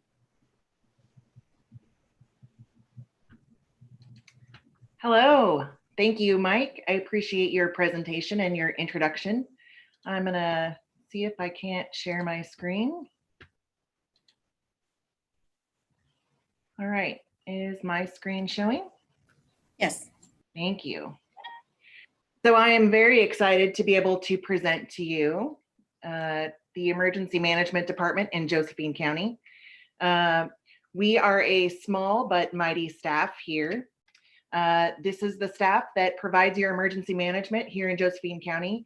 We are also contracted to provide emergency management services to the city of Grants Pass through an intergovernmental agreement that's been in place since 2018. So that's been an exciting addition to our workload. You have myself as the county emergency manager, Emily Ring as the assistant emergency manager, and Ricky Perrin, who many of you have met in her travels around the county doing presentations as our education and outreach coordinator. Some of the things that we do here in emergency management, we provide a lot of public opportunities for education. Our main goal is to make sure that citizens in Josephine County are prepared for any type of disaster that comes our way. So the way we do that is we offer public education and outreach opportunities. One of those opportunities, we have presented 4 Preparedness University opportunities for citizens here. And that is a series of 7 consecutive classes throughout a 7-week period. It's 2 hours per evening, and students can come into our facility here and take a series of different types of classes on preparedness. And at the end of that Preparedness University, we have a demonstration day where we do things such as learn how to start fires, learn how to filter water, and people really get a hands-on experience about how to take care of themselves and use the tools that we've encouraged them to collect as part of their preparedness planning and their personal efforts. We've also offered 3 half-day trainings to BLM staff in both Jackson and Josephine County. Those have been very, very successful, but we've condensed our Preparedness University training into a 4-hour section of time and have really done a lot of good preparedness training with that staff as well. We've also offered some additional trainings on preparedness topics such as austere medical and comprehensive water. So those are full-day trainings on how to take care of yourself if you're injured and there's no emergency services to come and help you. And also a full day on how to filter water, how to obtain water when you can't just turn on the tap and get it in the normal way. We've participated in the Great Oregon Shakeout and assist county and city departments in their participation in earthquake preparedness. And we also have had a lot of practice in Emergency Operations Center functions. Some of our other exciting things that we do here, we provide information on social media platforms such as Facebook. We're always trying to share good preparedness messages to the community and opportunities for training. We've produced 9 videos here in emergency management on different topics related to emergency preparedness. We've, in the last year, have participated in 5 different radio shows and had the opportunity to answer questions from the public. We've also revamped our website, which is www.rvem.org. I'm going to show you that page here in just a moment. But that is a 2-county website where we collect information for citizens in the Rogue Valley and try to share all good information related to emergency preparedness and also real life events that are occurring in our area. We have participated in 4 different community events and reached about 375 people in those events. We love to get out there and meet the citizens, and hopefully we'll be able to have an opportunity to get back to those kinds of events here before too long. Ricky has had the opportunity to be out in the community, and she has done 29 public presentations and reached approximately 1,600 people in the community in those presentations. If you or your organization would like a presentation on personal preparedness, there is a place that you can do that on our website. You can ask for us to come and do a presentation for you, and I'll show you that in just one second. Ricky will come and do a presentation for you. Smallest of groups, large groups, you name it. She's very flexible and can meet the needs of your particular group. So this year, about almost 19,000 people have been reached through the media, events, and presentations. And we get about 5,100 visitors to our RVEM website each month. This is a snapshot of what you can find on our RVEM website. And RVEM stands for Rogue Valley Emergency Management. As I said, it is a website that's designed for both Jackson and Josephine County residents. So we know that a lot of people either work or live in each of our counties, and we wanted to make sure that it was the least confusing as possible. So on the website, you can go to Get Ready Rogue. You can find out all kinds of preparedness information, and you can also request an emergency preparedness presentation. One of the other things we offer is we sell preparedness kits. So you can order a kit there online on that website, and we'll put together a preparedness kit for you and get it delivered for you. Some of the other things that we get to do here in emergency management, we're very lucky in that we get to participate and interact with all of the county agencies as well as the city agencies. And there is never an opportunity to get bored here. We've had some trainings that we've hosted this year. We hosted a disaster debris management class for both city and county personnel. We have written numerous hazard mitigation grants and have hosted training on how to apply for those grants. We brought Oregon Emergency Management down here to Grants Pass, and they hosted a training for how to apply for reimbursement for disasters. So that training came in handy this year. We've also been working this year on continuity of operations planning for both city and county, and had 2 tabletop exercises to exercise our plans. A lot of hard work was put into those plans by both city and county staff, so we appreciate that. We've also been working with Pacific Power on their public safety power shutoff plan for this summer during wildfire season, and have also hosted a tabletop exercise with them.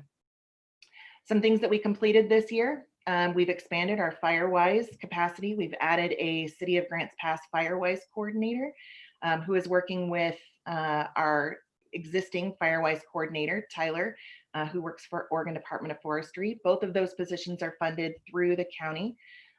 We have written grants, numerous grants this year. We just received a grant for some equipment for search and rescue for evacuations. And have purchased some equipment for command tents. Some of those tents are set up behind Asante Hospital right at the moment. We've been working through the COVID response, as you can imagine. That has been the last 3 months solid for all 3 of us here. Learned a lot of very valuable lessons throughout that response. We've also participated in the animal evacuation plan. And as I mentioned, numerous grants have been written and received by the Office of Emergency Management. Some things that we're currently working on, phase 2 of COVID response. We just got a drought declaration presented to and approved by the county commissioners. So we'll be working throughout the summer on the drought declaration and the response and what that means for Josephine County. We've been monitoring the civil protests throughout the state and making sure that all of our partners have what they need to respond to any of those activities.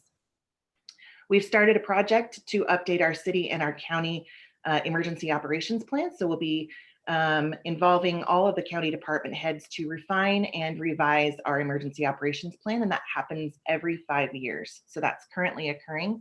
We just purchased automatic external defibrillators for all of our county departments, and we're in the process of approving a county policy, and we'll be distributing those very shortly.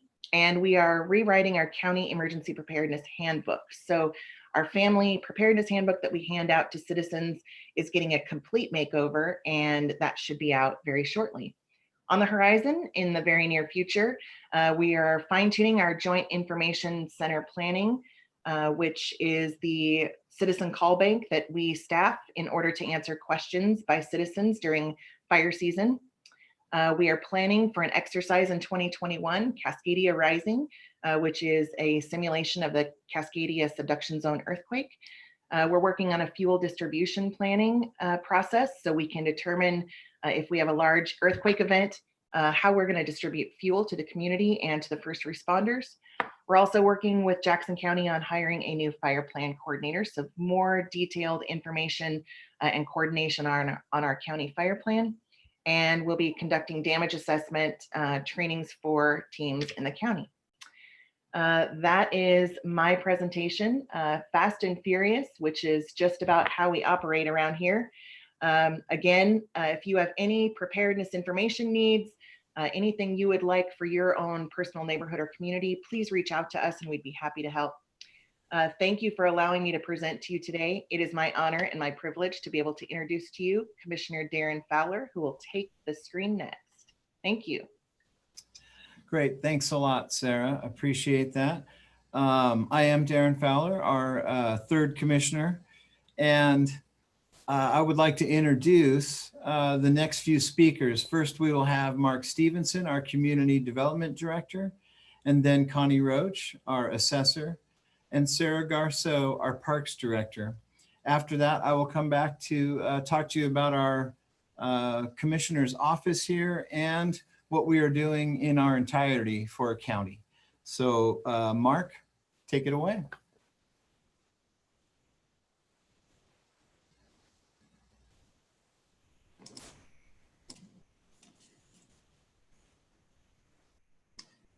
Thank you, Commissioner Fowler. And thank you all. I am Mark Stevenson, Community Development Director. I'm going to see if I can share my screen right now with my PowerPoint presentation. Bear with me. There we go. So I am Mark Stevenson. I'm the Director and Building Official for Josephine County. Community development is made up of 3 separate divisions: building safety, planning, and code enforcement. And soon we're going to have on-site septic. Building safety division. The building safety division is under the authority of the Oregon State Building Codes Division. Our sole intent is establishing minimum code requirements to safeguard the public safety, health, and general welfare of our citizens within the built environment. We currently employ 8 full-time employees consisting of inspectors, plans examiners, permit techs. We provide permits for all aspects of new construction and remodels. This includes electrical, mechanical, plumbing, structural, manufactured dwellings, and others.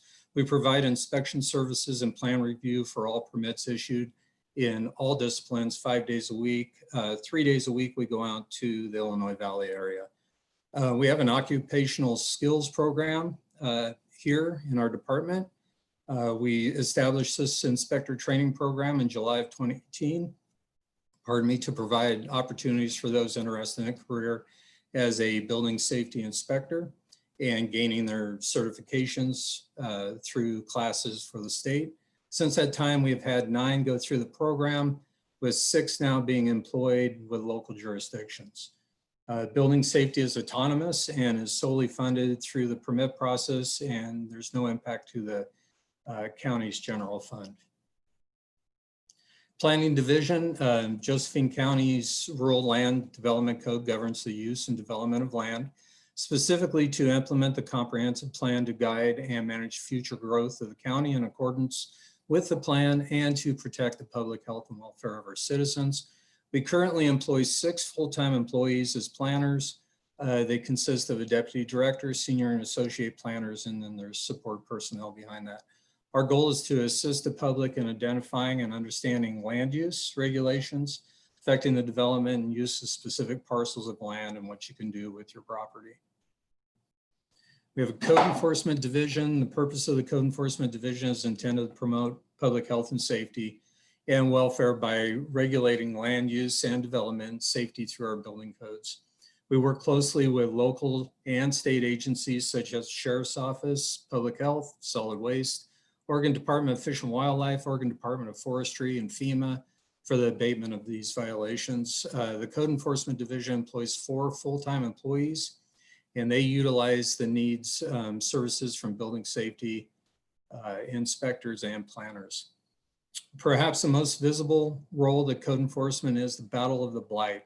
How effectively code enforcement personnel perform their jobs can have a major impact on property values and the image of our community.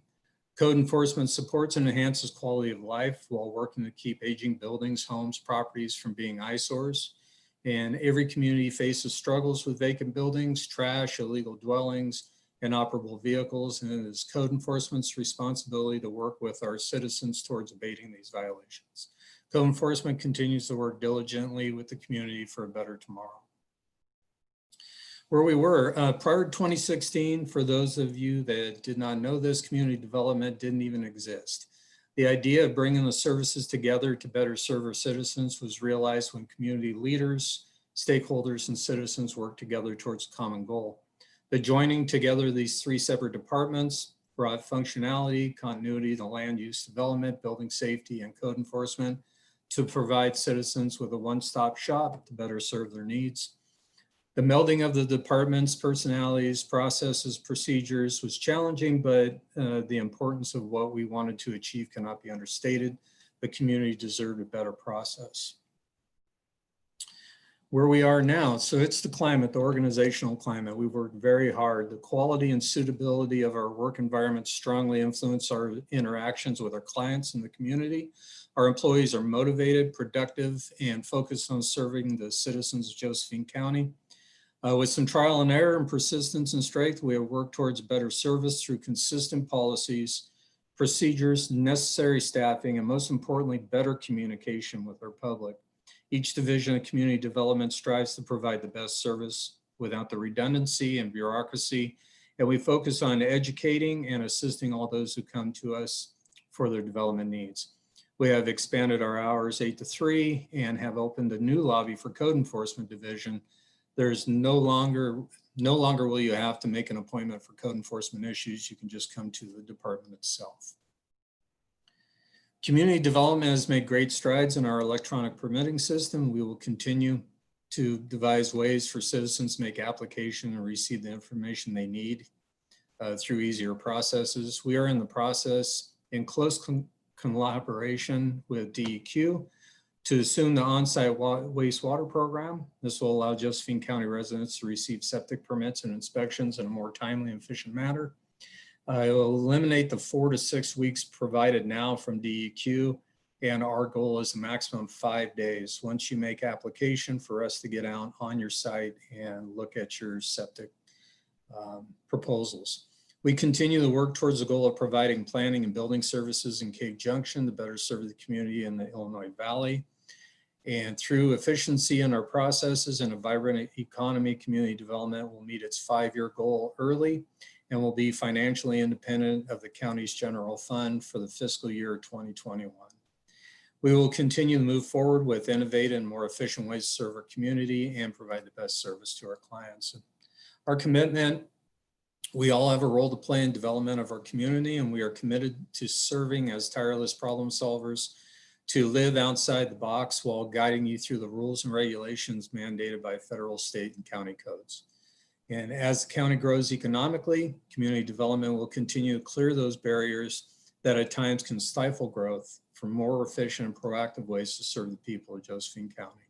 And to quote Abraham Lincoln, commitment is what transforms a promise into reality. So with that, I thank you very much. And I'd like to introduce Connie Roach, our assessor for Josephine County. Hi, I'm Connie Roach. I'm your elected county assessor, and as the assessor, it's my responsibility to oversee the valuation of all property in Josephine County for property tax purposes. The assessor's office currently has a staff of 17, of which 4 are part-time. The department is made up of 3 sections. Our appraisers are responsible for property values for property tax purposes. Their major role is to look at new construction and review property records to verify the accuracy of the assessment records. When the tax bills go out, they visit properties by owner request, of which there were 45 such requests this past year, or when the owner wants to appeal the certified value. This past year, we only had 18 formal appeals, and the Citizens Board of Property Tax Appeals only had to meet for half a day, which was unprecedented. Although our appraisers were working remotely and not going out in the field during the shutdown, they are now able to resume property visits while taking all the necessary precautions. We have a data analyst who studies good arm's length sales transactions to determine market trends. He is responsible for an annual report to the Department of Revenue, who has oversight of the assessment and taxation in Oregon. Our cartography staff maintains about 1,170 tax maps that cover the entire county. Among their duties is redrawing maps when new subdivisions are created, tax lots partitioned, or lot lines adjusted. Our administrative staff includes our title clerk, who reviews recorded documents and processes approximately 5,000 owner transfers annually to make sure the assessment records reflect the current ownership so that tax bills go out to the party responsible for the taxes. The business personal property clerk processes approximately 3,600 returns from local businesses each year, and our frontline staff handle nearly 17,000 phone calls and walk-in visitors on average in a year. We have now returned to our regular hours for walk-in visitors, which is Monday through Thursday, 9:30 to 4. And we're open on Friday by appointment. Our mission dictates that we basically go through the same process year after year, meeting our mandates and statutory deadlines. But we are excited to be moving forward to bringing our 23-year-old technology into the 21st century. We are in the process of updating our assessment software, which we believe will bring greater efficiency to our office. Part of that transition will be to make more information easily available to other county departments, such as the planning department, and to outside users such as appraisers, realtors, title companies, and others who have need of the information found in the assessment records. We anticipate the transition at the end of this year or very early in 2021. And I hope that at next year's State of the County, I will be able to report a successful conversion. With that said, I would like to now turn the mic over to our Public Director, Sarah Garceau. Thank you.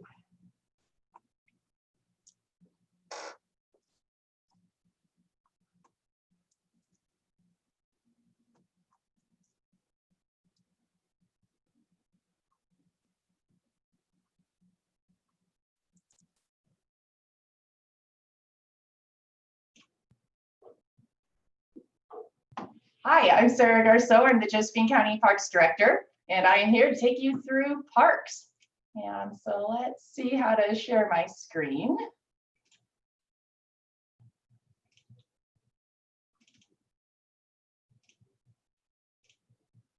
All right, awesome. So here we have a beautiful shot taken just about the location of Griffin. It's just downriver of Griffin, just past Ferry Hole.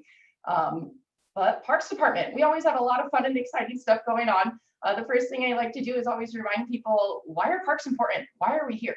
And just as water, sewer, and public safety are essential public services, parks are vital to establish and maintain the quality of life, ensure the health of family and youth, and contributing to economical and environmental well-being for the community and a region. That's put out by the National Recreation and Parks Association. And I think that statement never spoke truer than it did during the times of COVID. We were happy here at Parks to keep all of our Josephine County day use locations open to the public, although we did have to shut down the toilets for a short period of time. I'm happy to announce at this point, we are 100% open, including full camping at this time. So how many locations do we run? We have a total of 20 locations. People are usually surprised to find out that does include the Granite Hill Cemetery. We have 8 camping locations as well as 16 official boat ramps. We have only a total of 10.8 full-time equivalent staff members for all of our locations, but we also have a numerous amount of volunteer hosts that live on site and help maintain and keep up on everything the parks need for you, the public. We've been self-funded since 2006, and what that means is we do not receive any tax dollars from the general support of the county, but we do collect instead user fees. The majority of our funds come from camping nights. A small portion comes from day use fees, and then other things from things like ice sales, wood sales, shelter reservations, things like that. And so thank you for paying your fees when you use our parks. We appreciate it. Last year, in an overview of what are some of the things we accomplished, we restructured our volunteer program. Used to, you could volunteer 8 hours for an annual day use pass, and it was really hard to get into all the volunteer events to make sure that you got it in time for the season. The hours didn't roll over from one year to another. Now it's a points-based system. So when you show up to an event, your points go into your account and you can later redeem those for annual day use passes or even a couple of camping nights. So the benefit of that is they roll over each year and really help us create a healthy volunteer program. We've made additional improvements to Schroeder Park, specifically back in what we refer to as the tent loop. Now, tent sites aren't just for tents, but it just basically means they have nothing other than the fire pit and the table. It's dry camp, but we have extended many of those spots for 50-foot driveways to accommodate RVs. We've also been applying for an ample amount of grants and have grant funding secured for many of our upcoming projects. And we started an in-house master plan.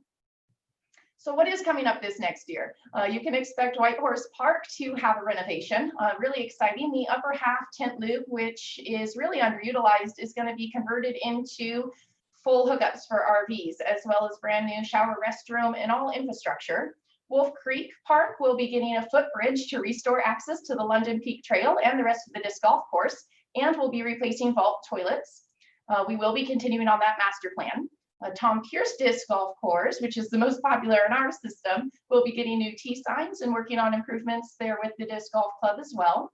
We'll be producing additional park maps and brochures, coming out with additional advertising to attract tourists to our areas to continue to help show off our beautiful Southern Oregon in summer, and seek funding to replace the playgrounds that have been removed at Tom Pierce and the India Mary Park playground, which unfortunately is slated to be removed in the near future due to conditions where they're no longer safe for your children to play on, but we're working to get safe ones in place.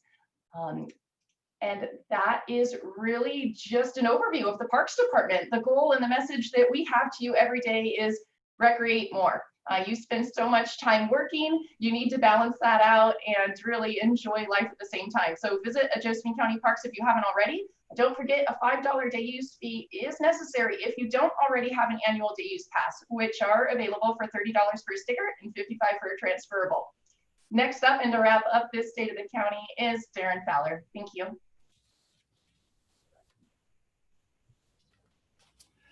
Well, thank you so much, Sarah. And I want to thank everybody for listening in today. I want to talk about our commissioner's office first, and just explain that I'm 18 months into the most interesting job you can imagine. There's 3 administrators sharing one function here.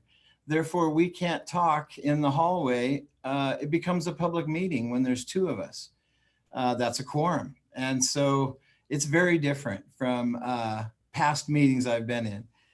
It's also very fast paced. You have to move from subject to subject, and there's lots of reading and research to be done to be prepared for those meetings. But we live in a county that is filled with interesting and active people that love to come and interact with their government and help us serve them better. Last summer, this office created a new position, the Executive Office Manager. And this position has had many titles in the past, but we designed it to improve the flow of information. And she has also become the public records request touch point for the citizens of our county. It has been a learning curve to learn how to best use this position. And so far, I really think that it is working. It has also become the year of the policy. When coming into this office, I would ask what the policy was for visitors into our office, and they say, well, we don't have a policy. Well, how about another policy to remove members from a committee? And they're like, well, that policy is different from committee to committee. And those are things we've been trying to address. And that gets us into talking about the policy and not arguing about what one person thinks and what the second person thinks. It is really a method to, one of the other policies was a method to evaluate our BCC staff and our department heads. And we're in the process of that right now. And this office also handles economic development, which entails a lot of things for our county. Most of our activity happens in Grants Pass, but so many small businesses live outside of Grants Pass and live in the city of Cave Junction. And so because of this COVID crisis, we did start a COVID Business Restart Grant for $1,500 each and less than 10 employees. And we've had 26 successful applicants and given out almost $37,000 so far. And so I think that program's going well. But we commissioners, we are liaisons to all of the departments. We split up that responsibility according to our own talents and abilities. And then we take and report back to the other commissioners the things we find out when we talk to those departments. We're also liaisons to the committees and commissions. We also have a staff person there with us to help with that. And we have to take that information back and report it to the other commissioners. And truly, we are the representatives of our county in a few different ways. One way inside our county to community groups like chambers, Rotary, and others, and to the businesses and residents inside our county. But also we represent our community in our region. We have improved our relationship with Jackson County. We found that we have so much more in common than we thought we did. and we've learned to work together on many things. One of these is the One Rogue Valley program, a program coordinated by our So Ready organization, our Southern Oregon Regional Economic Development Group. And their mission with this One Rogue Valley is to improve the business climate and then to work on employee retention and training and business retention as well. Because we really are the regional tourist adventure destination in Southern Oregon.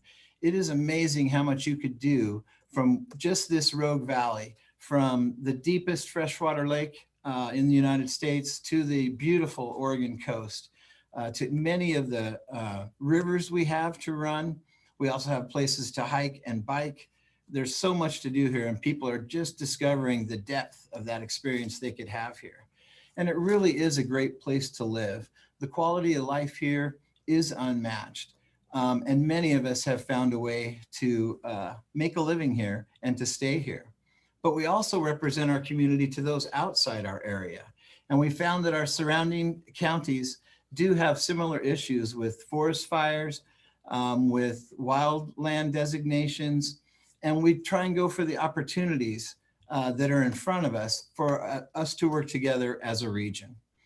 We also, outside of our area, we work in Salem and a statewide approach, which in the past, it seems like Josephine County was watched for the wrong reasons.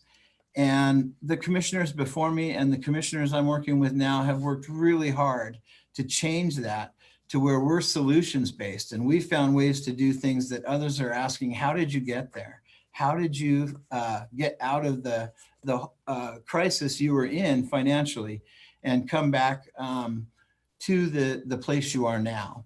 And it's really been fun to watch. We have also convinced Salem that it's better to take a regional or tiered approach to the statewide programs because the rural residents of Oregon live so much differently than those that choose to live in the bigger cities. The laws that are passed have a different effect and a disproportionate effect on rural Oregon usually. And so we've been fighting for that tiered approach. But we also represent our county in Washington, D.C., where we have an administration that has been a little more communicative to us counties. They've been working with us on fire and forest management. We had a chance to work with the BLM on changing some parklands that are adjacent to BLM, where it made sense for maintenance and future improvements. And we've been working with the wilderness designation proposals to make sure they don't impact our county disproportionately. And one of the main ones that this COVID crisis has brought up is broadband access. With the kids not being in school, it reveals the issue that we do not have good access to the internet all across our county, and we've been working on that. Also, this administration in Washington has produced a critical minerals list and said that that would work outside of any other federal designation, even if it's in one of those wilderness areas. And we believe our area is filled with some of these critical minerals, and we have opened up one of our county properties to do some exploration on that with a local mining group. And so with that focus on highlighting those real differences between the urban and rural, I think people are really starting to see how that difference can still be legislated in our state and in our federal government. In this job and in this office, there is a lot of responsibility and a lot of moving parts. And we have many rock stars on our staff. And when I came on as the newest commissioner, I thought I was coming into an organization that was struggling in certain areas. And I was glad to be wrong. This financial crisis we went through over the past 8 years or so has really produced great employees and new processes and ways to get more done and spending less money. But I really enjoy this public service job. And I think my fellow commissioners love it too. So let me move into these closing remarks. I want to thank you all for listening to this most unusual virtual State of the County address. I want to give a thank you to the Rogue Valley Association of Realtors, who pushed the city of Grants Pass and the county years ago into starting these state of the city, state of the county addresses. So thank you. And I want to thank our executive office manager, Annette Sorensen, and our IT staff for helping us pull this off. Last year, we made significant progress in our county. You heard about the increased patrol hours at the sheriff's office. We fought the big giant Pacific Power and got a better smart meter outcome for billing and choice. And we were successful on the ONC forest land lawsuit, which doesn't affect as many lands in our county, but in coordination with other counties, it makes a big difference here in Oregon. We've had, as you heard earlier, great successes in cleaning up properties that are really a blight and hard to drive by for some folks that live nearby. And last year, we skipped a year of smoke invasion from fires. We'd love to take credit for that, but I'll just thank God for it and hope that this year we are able to avoid that same smoke invasion. But to tell you what we are focused on now, it really is serving our fellow citizens in groups and in individuals, but we've been working on increasing our service levels as well when possible by opening longer hours and providing new services when possible. We've really been trying to maintain and earn your trust every day because we're citizens just like you. And we don't think we're special because we got elected. We take it as a big responsibility. And we want to earn that trust.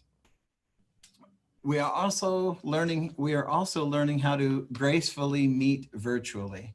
As you saw in this, there's always going to be one or two glitches, but we're patient. We overcome. We know that you understand. And of course, the biggest thing that most of us touched on was the COVID-19 health emergency.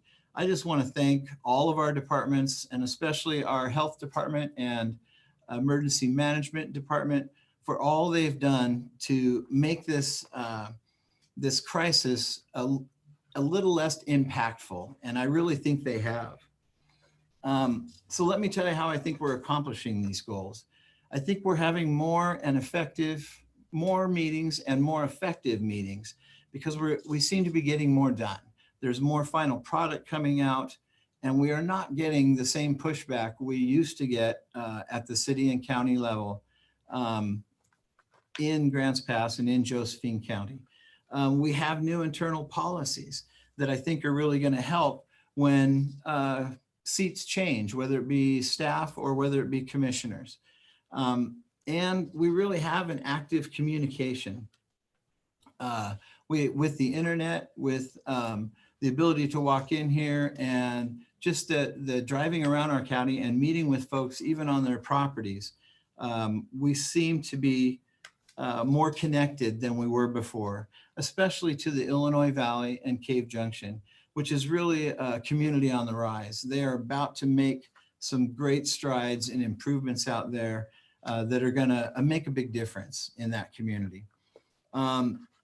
We also started a fire protection committee to look at fire protection service in that unprotected area outside of Grants Pass and before you get to the other districts in our county.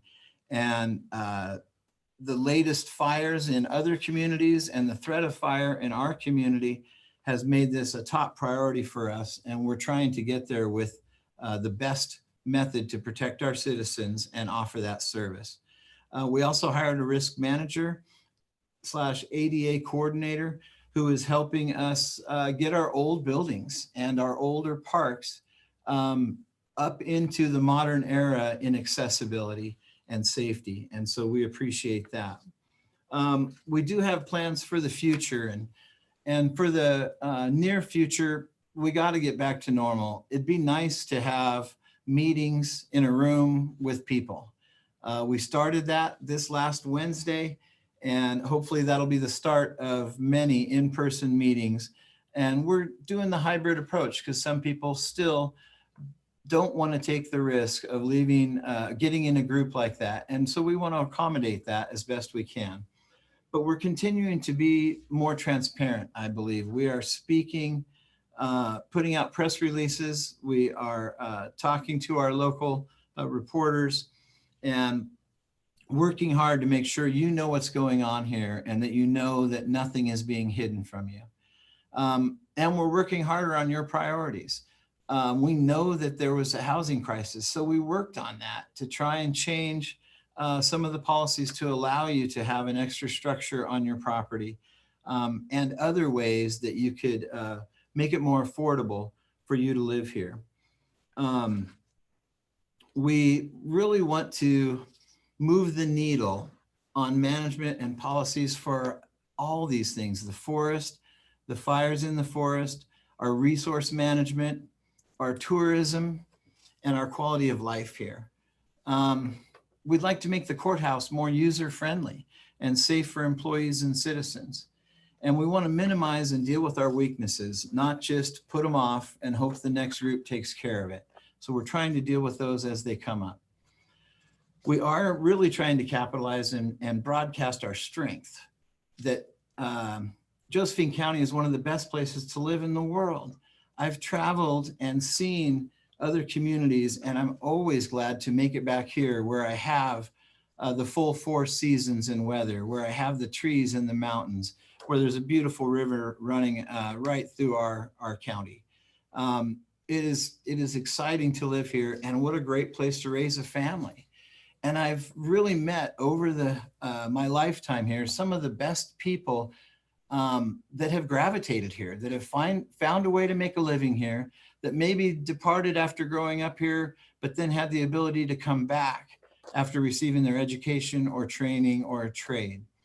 And so it really is a great example of the American dream, what you can have here, where you have safe schools, you have a safe community, and you have people that are willing to work hard to create their own opportunities, and they take pride in our county. So I want to thank you for electing us to represent you. We are all enjoying our time and promise to continue to serve you all. So please take care, stay safe, and best of luck in this coming year. Thank you.